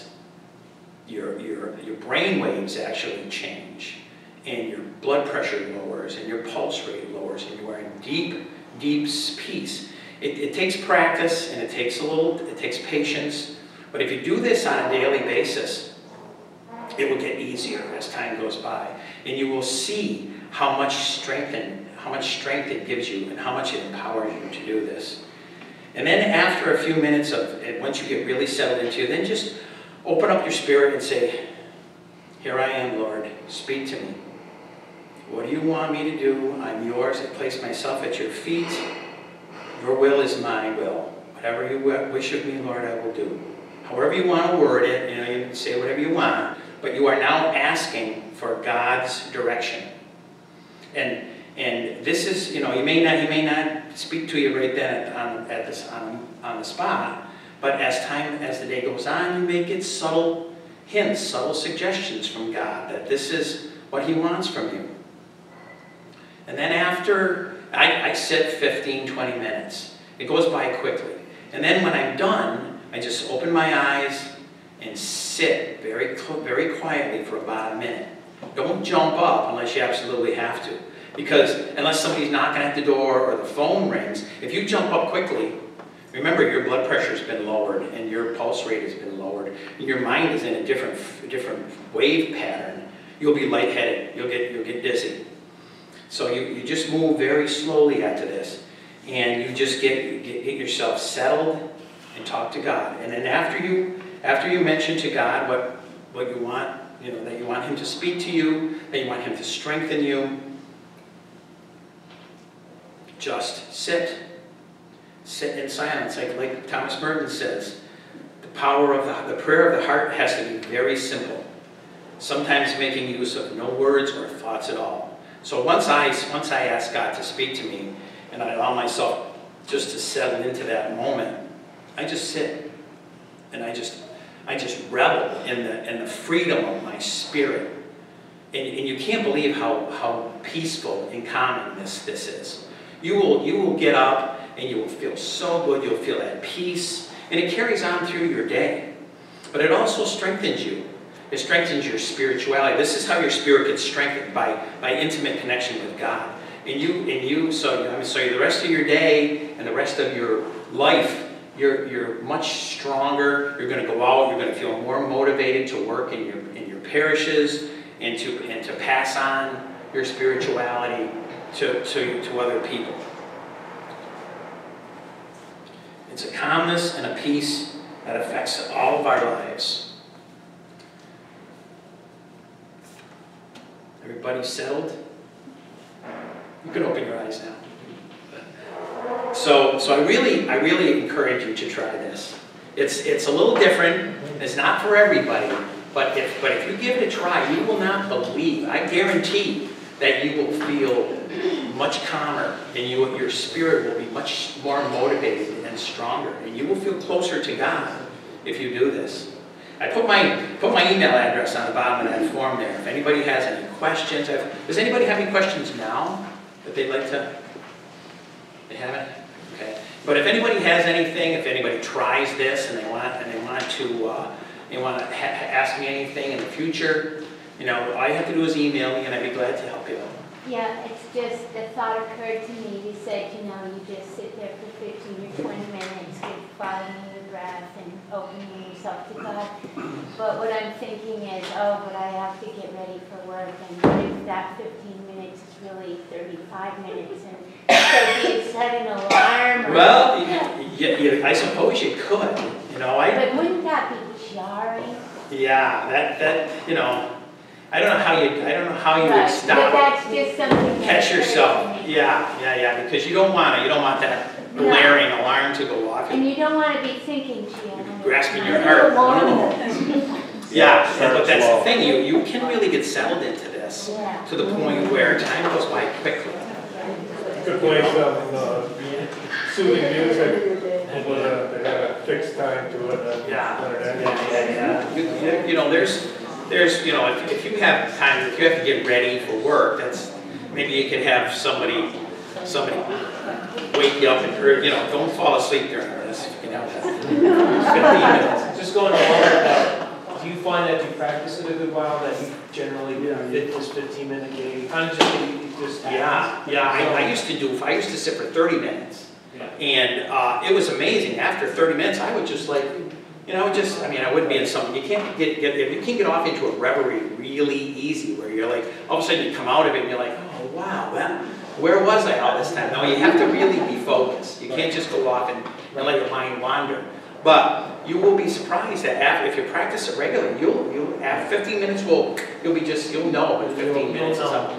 Yeah. So maybe rough in the beginning and then do 5. Start with 5. Start with 10. Whatever, you know, and work yourself into it. You know, and I'm telling you, you know, it's like I said, it's not for everybody, but you will, if you try it and stick with it for a little while, you will really be amazed at how much spiritually stronger you feel, and how much closer to God you feel, and how even during the course of the day in your busy lives, you'll think more about your spirit. When you're in the car, you'll have quiet times. You turn the radio off, and like when maybe before you didn't do this, you'll think, oh, what a lovely day. You'll turn the radio off, and you just be with God. You'll be just you'll let your spirit loose. You let your spirit loose more often, and that's always a good thing. All right. Oh, Ken. I'd just like to share that as we go further and we learn more and more about our physical bodies, you know, there's a lot of studies now that indicate that the heart is communicating with the brain rather than the brain communicating with the heart. And the goodness in things is actually part of our heart that's doing that. And so we have, you know, mind, heart, and soul. That's our Trinity. At least that's what I look at. You know, it's a Trinity. That's a great way to look at it. And so, boy, this stuff coming out with the heart, actually doing the thinking. Yeah. It's wonderful. The research and technology today is amazing. What they and as time goes by, we get more deeper and more into this. That we learn more, and I wish you the best, folks. And congratulations on almost finishing your first year, and good luck in your next year.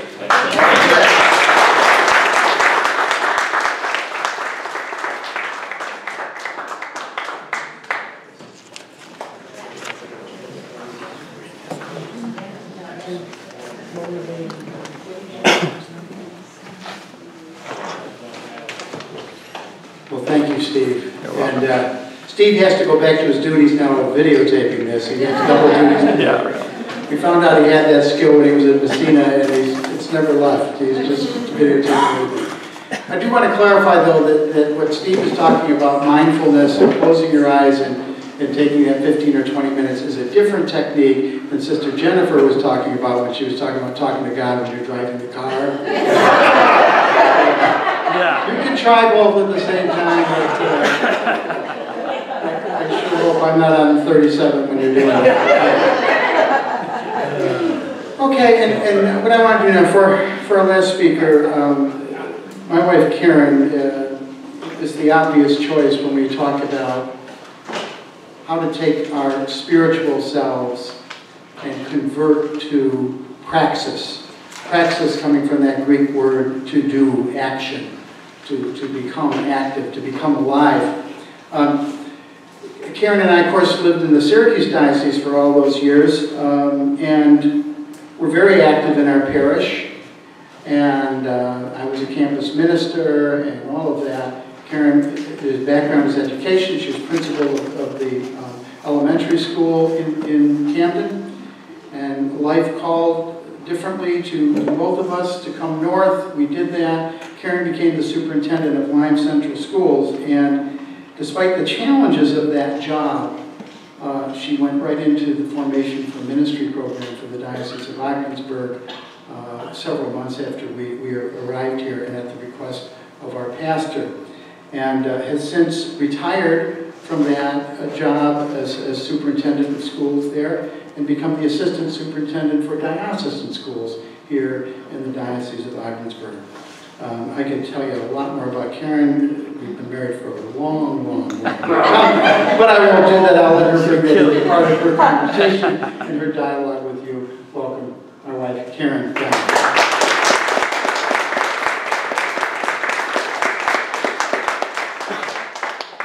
Just so we're clear, are you saying I have carte blanche to tell him anything I want to about you? About yourself, yes. You heard it, folks. Well, we're going to talk about praxis today, and that's spirituality in action, in case you didn't know. And I want to start off with a little video that I happened to find, which I think you will really enjoy. It's called Do Something.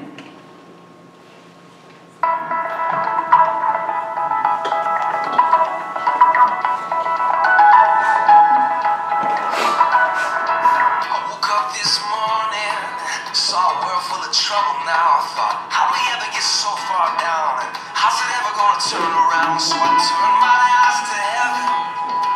I thought, God, why don't you? There we go. It's good to have tech help. Just couldn't be. I'm going to just start you over so you get the full song. Can we do that? Sure. Supposed to wake you up.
Here we go. In order to be a commissioned lay minister, I personally believe you have to be a risk taker. And you all are risk takers because you're sitting here. You're going to step out and do things that might be uncomfortable, that you might feel silly, you might be the angst that somebody else is feeling, they force it on you. You might be the recipient of their anger, but you also be the recipient of their gratitude and their kindness and the fact that you cared. And I think that's the other reason you're sitting here. You're all very caring people. You have many skills that you might not even realize you have. You have many talents that you might have not maximized yet. And that's what part of the process is you're going through, to really discern and figure out, what do I have, what can I offer? Everything you do doesn't have to be on a grand scale. It can be a small thing, but it can have a major impact on someone else. Being kind to people in random ways is so powerful. And I know I've walked many days in my life, because I am almost 65. But anyway, I can tell you, there are days that I say, you know, a year ago I would have missed that. I would be in line with my stuff. I'm going to be checking out at the grocery store. And how many times have you had somebody come up behind you and they've got one item? And you've got the cart, you know. And they're like, oh, I'm in the line with the lady with the cart full of stuff. So what I started doing is, I said, oh, you only have one item. Here, please go ahead. And many times they turn to me and say, oh, thank you so much. You don't know, I'm going to be late for my son's ball game. Or this just happened, and they start telling me whatever the issue was. And I need to get somewhere very quickly. So with a very small act of kindness, I feel I've made a major contribution to the world. But our theme today, and this is kind of a metaphor, is we're talking about your path, your faith path. And as I thought about this and coming to talk to you, I thought, you know, we make choices in life, and our life is sort of set up. You're on a freeway, highway, and you're speeding down the road to get to wherever you've got to go. And as you know, as you get over the speed limit, I never do drive over the speed limit right past you, but you know, 65, 75, things go by fast, fast, fast, and you miss all the detail. Or you could be the person that's walking the path through the woods. And you're being careful to check where all those limbs are and rocks and maybe a snake or two, so you don't step on them. You're paying attention to the detail. And you can approach your faith in two ways. We can be fast getting to that destination, or we can take our time and help it mature and develop within us. So my question is, are you on the country road today, or are you on the highway? That's the first thing you might want to think about. Okay, life is grand. What a ride. Woohoo! Wouldn't you like to be in that car with those people? But my question is, does your road look like that? One straight highway, no turns, no hills, no valleys. It's the blue skies and fun, fun, fun. Or does it look more like that? I have to tell you, to be honest, my life is more complex than the straight highway. It's more like the spaghetti bowl. And it's a very rich ride because of that, but it is a challenging one. It requires a lot of effort. I think when we start out in life, we sometimes think, and our parents I think too, you're kind of conditioned, you know, you're going to run this race and stay in your lane, you know. This is what you're going to do. And we kind of have in our mind that mental picture, no matter where that road takes us, I'm going to stay in lane 3 because that's my lane. And you're trying to do it that way. And you're following what I call the beaten path. Many people have gone before you. You know it's going to be successful. You just got to do certain things and you're in great shape. But the question is, your life planning. Do you stay in your lane and follow that path? Was it designed by your hand or was it God's hand? Only you can answer that question. And I will share what happened to me. I had my plan. God had his plan. They didn't jive for a while. It took me time. Most important, through life, we need to take time out, as Steve said, and think about what we're doing, why we're doing it, and things that have happened to us. We have to process that. We have to think about it. What does it really mean in the bigger picture? We can't always be on the surface. We've got to go deeper. Very important. And the only way to do that is to slow down. So, experience is a long way. Everyone is included in this. There are no exceptions. The question is, are you lost or very lost? Sometimes that happens. And your fork in the road, you're going to have many of them. And you have to make choices. And you have to step back and try to see the long view at the same time you're looking at the immediate. It's hard to do sometimes. And it requires active thinking. What we know about our brains is there's different parts of the brain function in different ways. We know we have a side of our brain that actually is what they call the creative side. It helps us take ideas and things and put them together in different ways and invent things and think of things that may not have been thought about before. It's new to us, we're dreaming. But to put that into action, you've got to have the practical side of your brain working. And that's where you take what you got and you make the best of it. And I'm sure that was a skill that you learned growing up. You know, you weren't first prize winner today, but that's okay. And you work through that with kids, and you have to process that yourself. What's the good that you took out of that experience? Maybe you had an idea of how something should look like when you completed the process, and all of a sudden, things went bad, and it didn't turn out the way you thought it should, and you feel like you failed.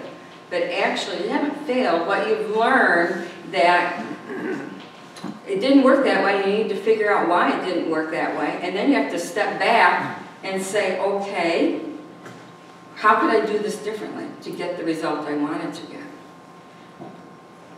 That's for everyday life, we think. But what happens when you're working on God's plan, He has a plan. There is a plan.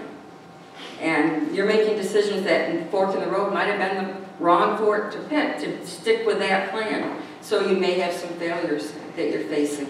You may have things happen to you and you think, why is that happening to me now? I don't understand. And then all of a sudden things start to gel and come together and you realize that there's a purpose in that. And you need to be accepting of that and open. The only way you can be open to those things is to have that time when you are still, when you are quiet, where the world is not impeding on what you're trying to do, your process. I call that the aha moment, when things come together. Oh, that's why. Now I understand.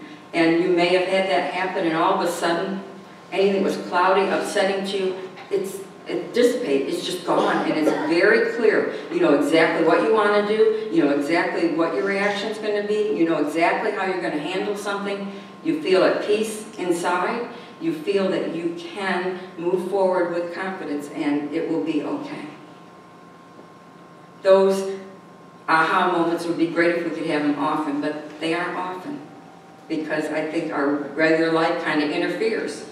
We get that path going, and then we go, oh yeah, I gotta go back to my old life, and I gotta do all those things I have to do. And we kind of set it aside, and if you can figure out a way to not set it aside, and to really enhance that process within you, then you will find that your life will progress very positively almost all the time.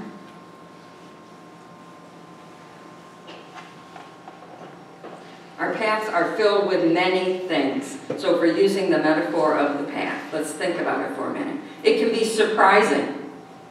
You have to love surprises in this life because they're there, waiting for you. It can be very challenging. Something you think would be smooth as silk, all of a sudden are huge challenges. And you have to be able to step back and analyze that, solve the problems, the concerns, and so forth, and then move forward.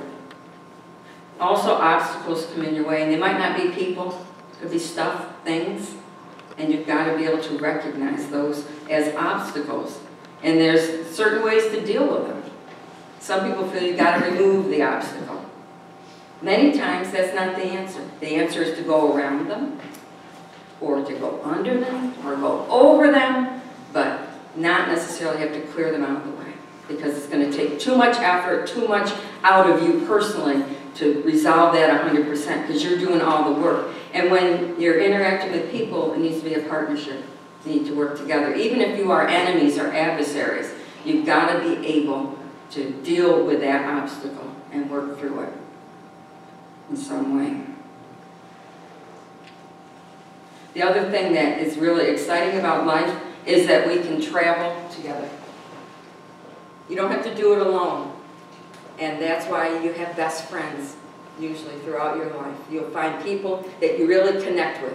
Sometimes they become your spouse. Sometimes they become like an older sister or a grandmother, or it could be another mother. I think you could all tell me stories about those significant people in your life. It could be somebody who is a religious or a priest. It could be the child down the street who comes up to help you. But we can do this together, and that's the really important thing you want to keep in mind. You're not alone. You are not isolated in our path.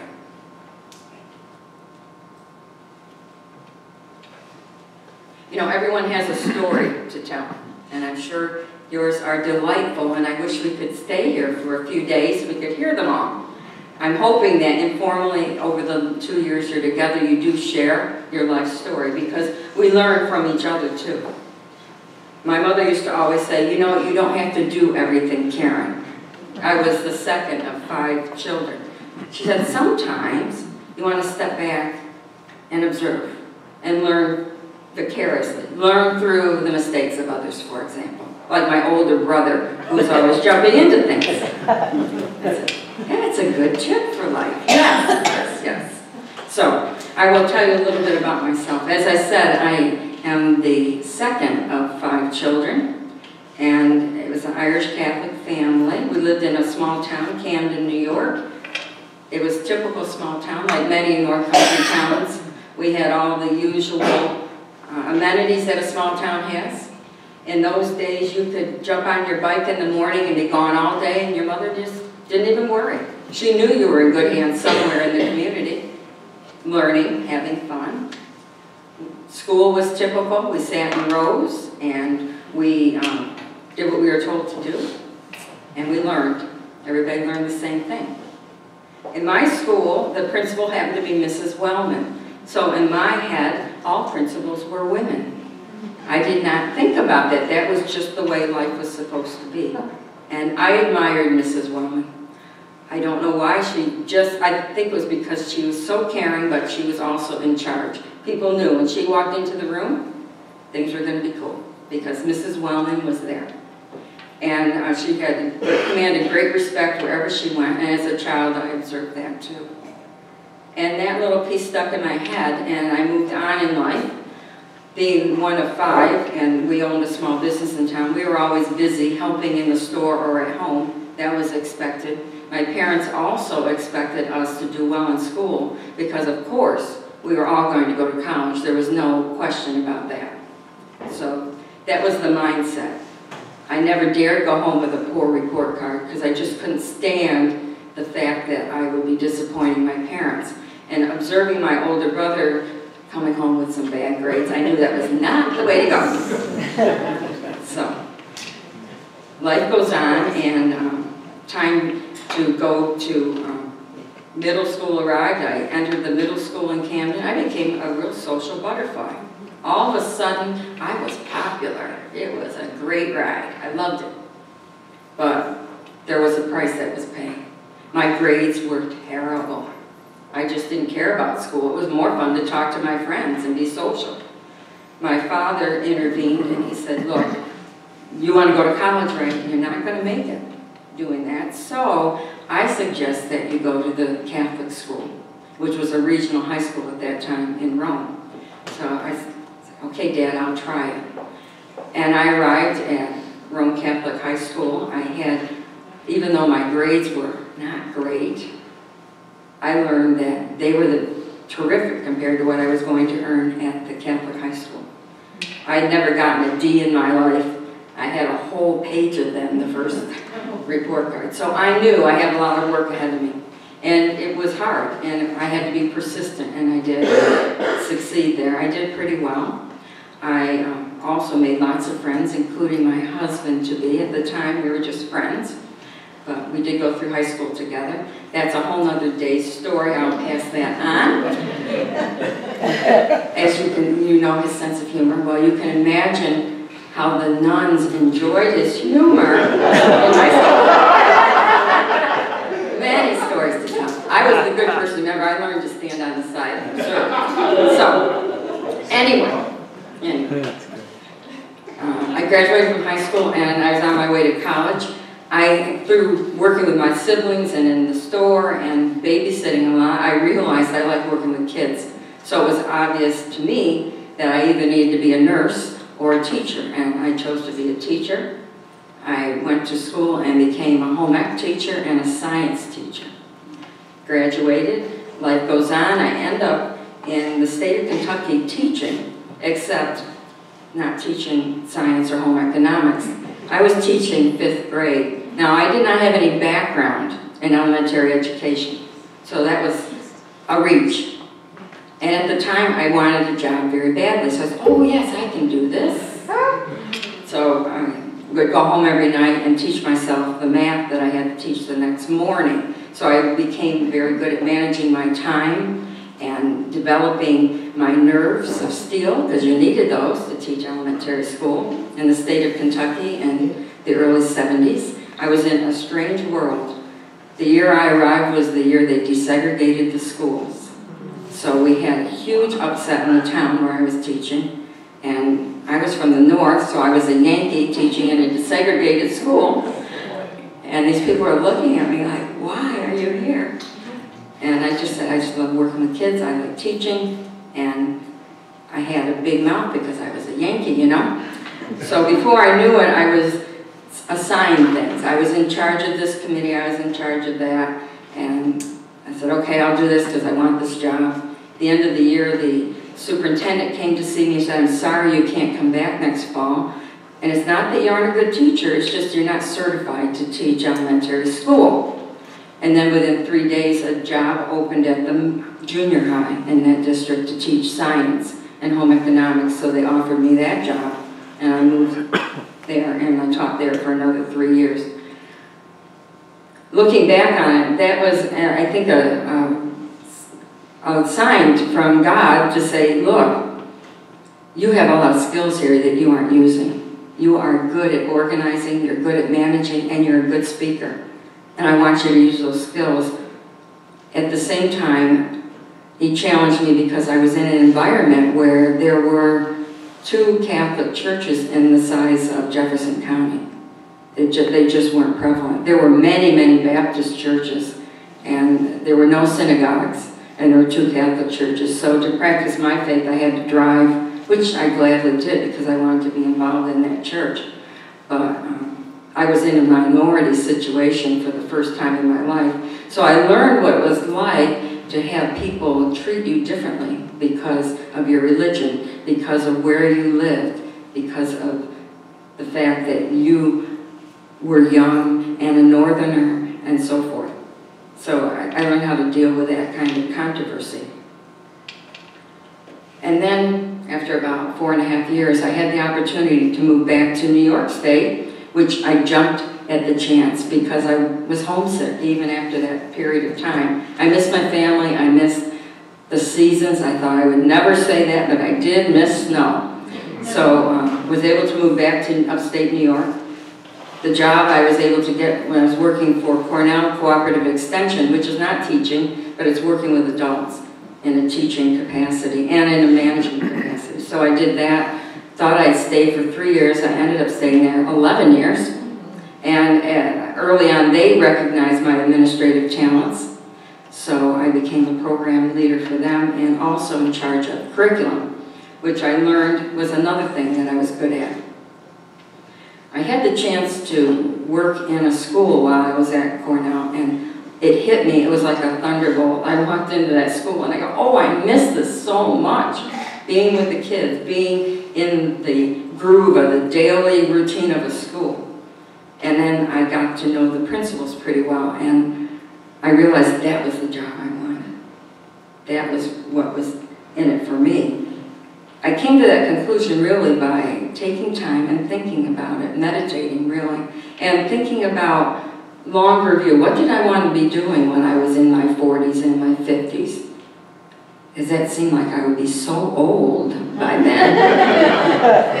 And I thought, oh, this is going to be tough. So I started applying for principal jobs. Never took the time to realize what you needed to be a principal. You had to have an administrative degree. I learned that really quickly. People were very kind to me. They said, you know, Karen, you just can't walk in and take the job based on experience. You have to go back to school. And I said, but I'm working full-time. I said, well, that's the way it is.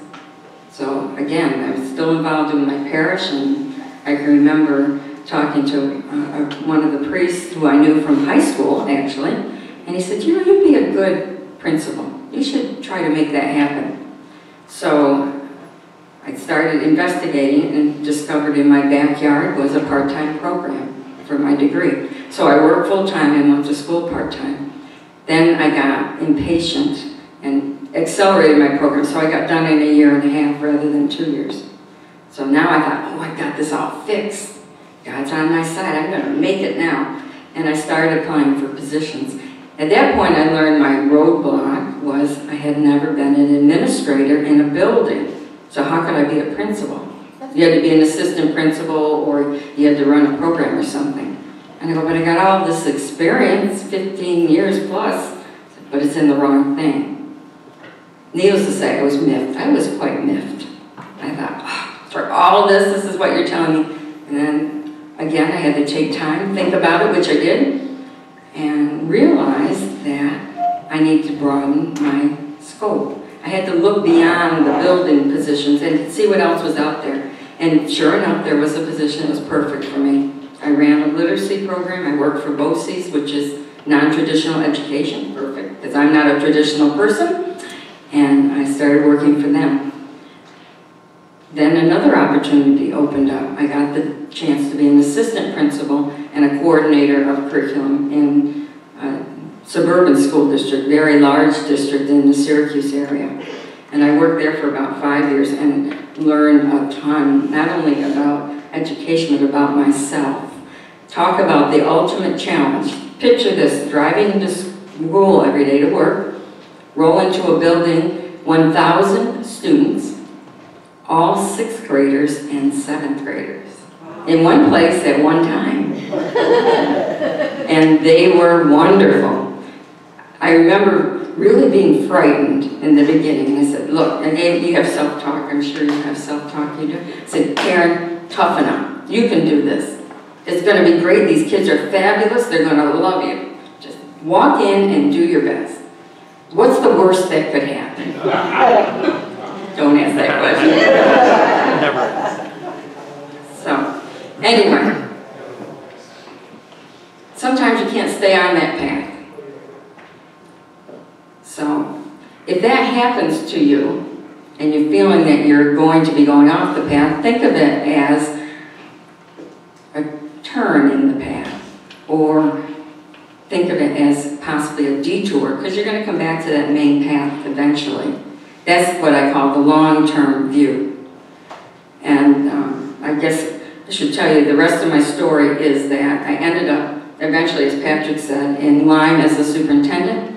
I was turning 62, and I realized I could retire. But it'd be great. And then I also realized that there was an opening in the diocese, and that was to work with the Catholic schools, which is something I thought I would love to do. I didn't wake up one morning and say, that's it. It was really a long process of thinking, contemplating, investigating, and talking with people about what it would be I would do. But once I had it clarified in my mind, it was crystal clear, and I could see the path was wide open to me if I chose to do that. So even though many of my colleagues thought, what are you doing? I said, I'm doing something I'm going to love. This is my opportunity to close the circle that I started when I went to high school, and to give back to those people that did so much for me to be successful.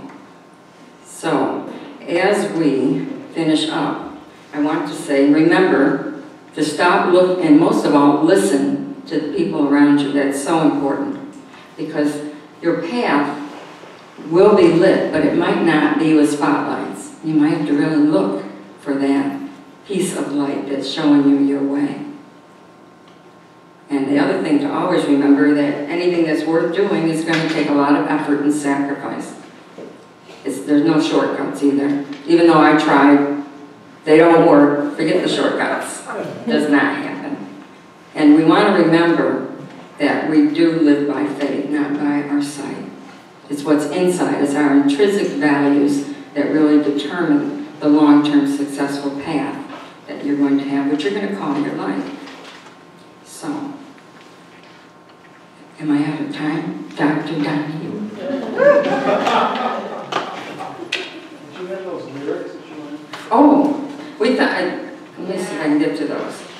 This song is by Matthew West. That's what I showed you in the beginning.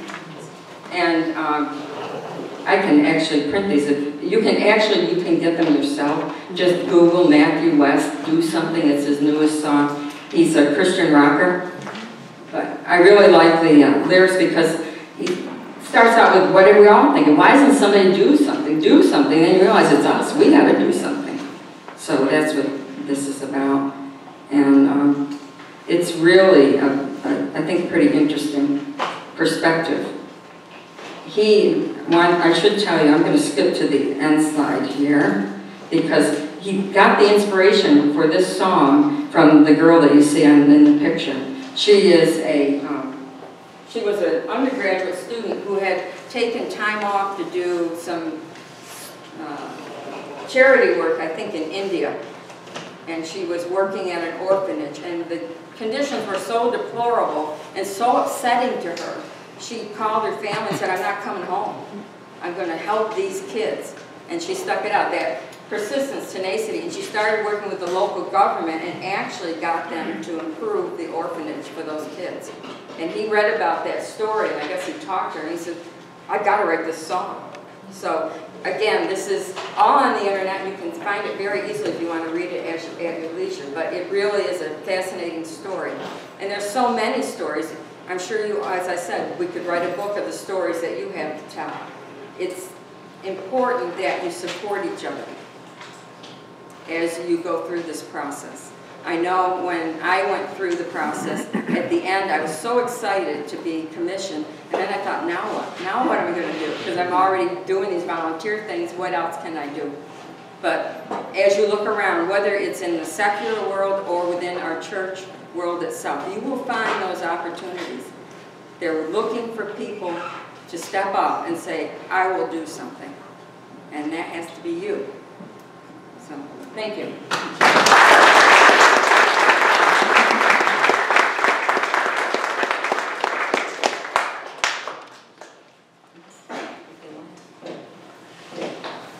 I think what we can do, if you want those lyrics, is I just talked to Karen, we can send that PowerPoint out as an attachment to an email to you, and then you don't have to Google it.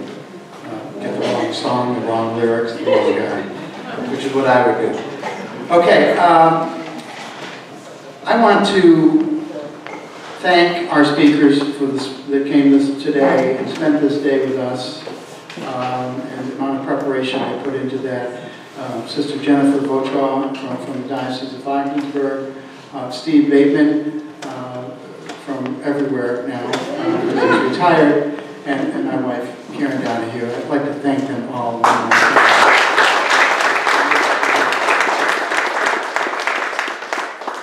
want to thank all of you for giving up your time. The first nice day we've had in about 6 months. The first day that got over 50 degrees, and that's just wonderful. But the dedication, the commitment that you give to your preparation, very, very appreciative of that. And I would like to close in prayer. Let us thank God for this day that God has given us. And in one voice, let us say, Our Father, who art in heaven, hallowed be thy name. Thy kingdom come, thy will be done, on earth as it is in heaven.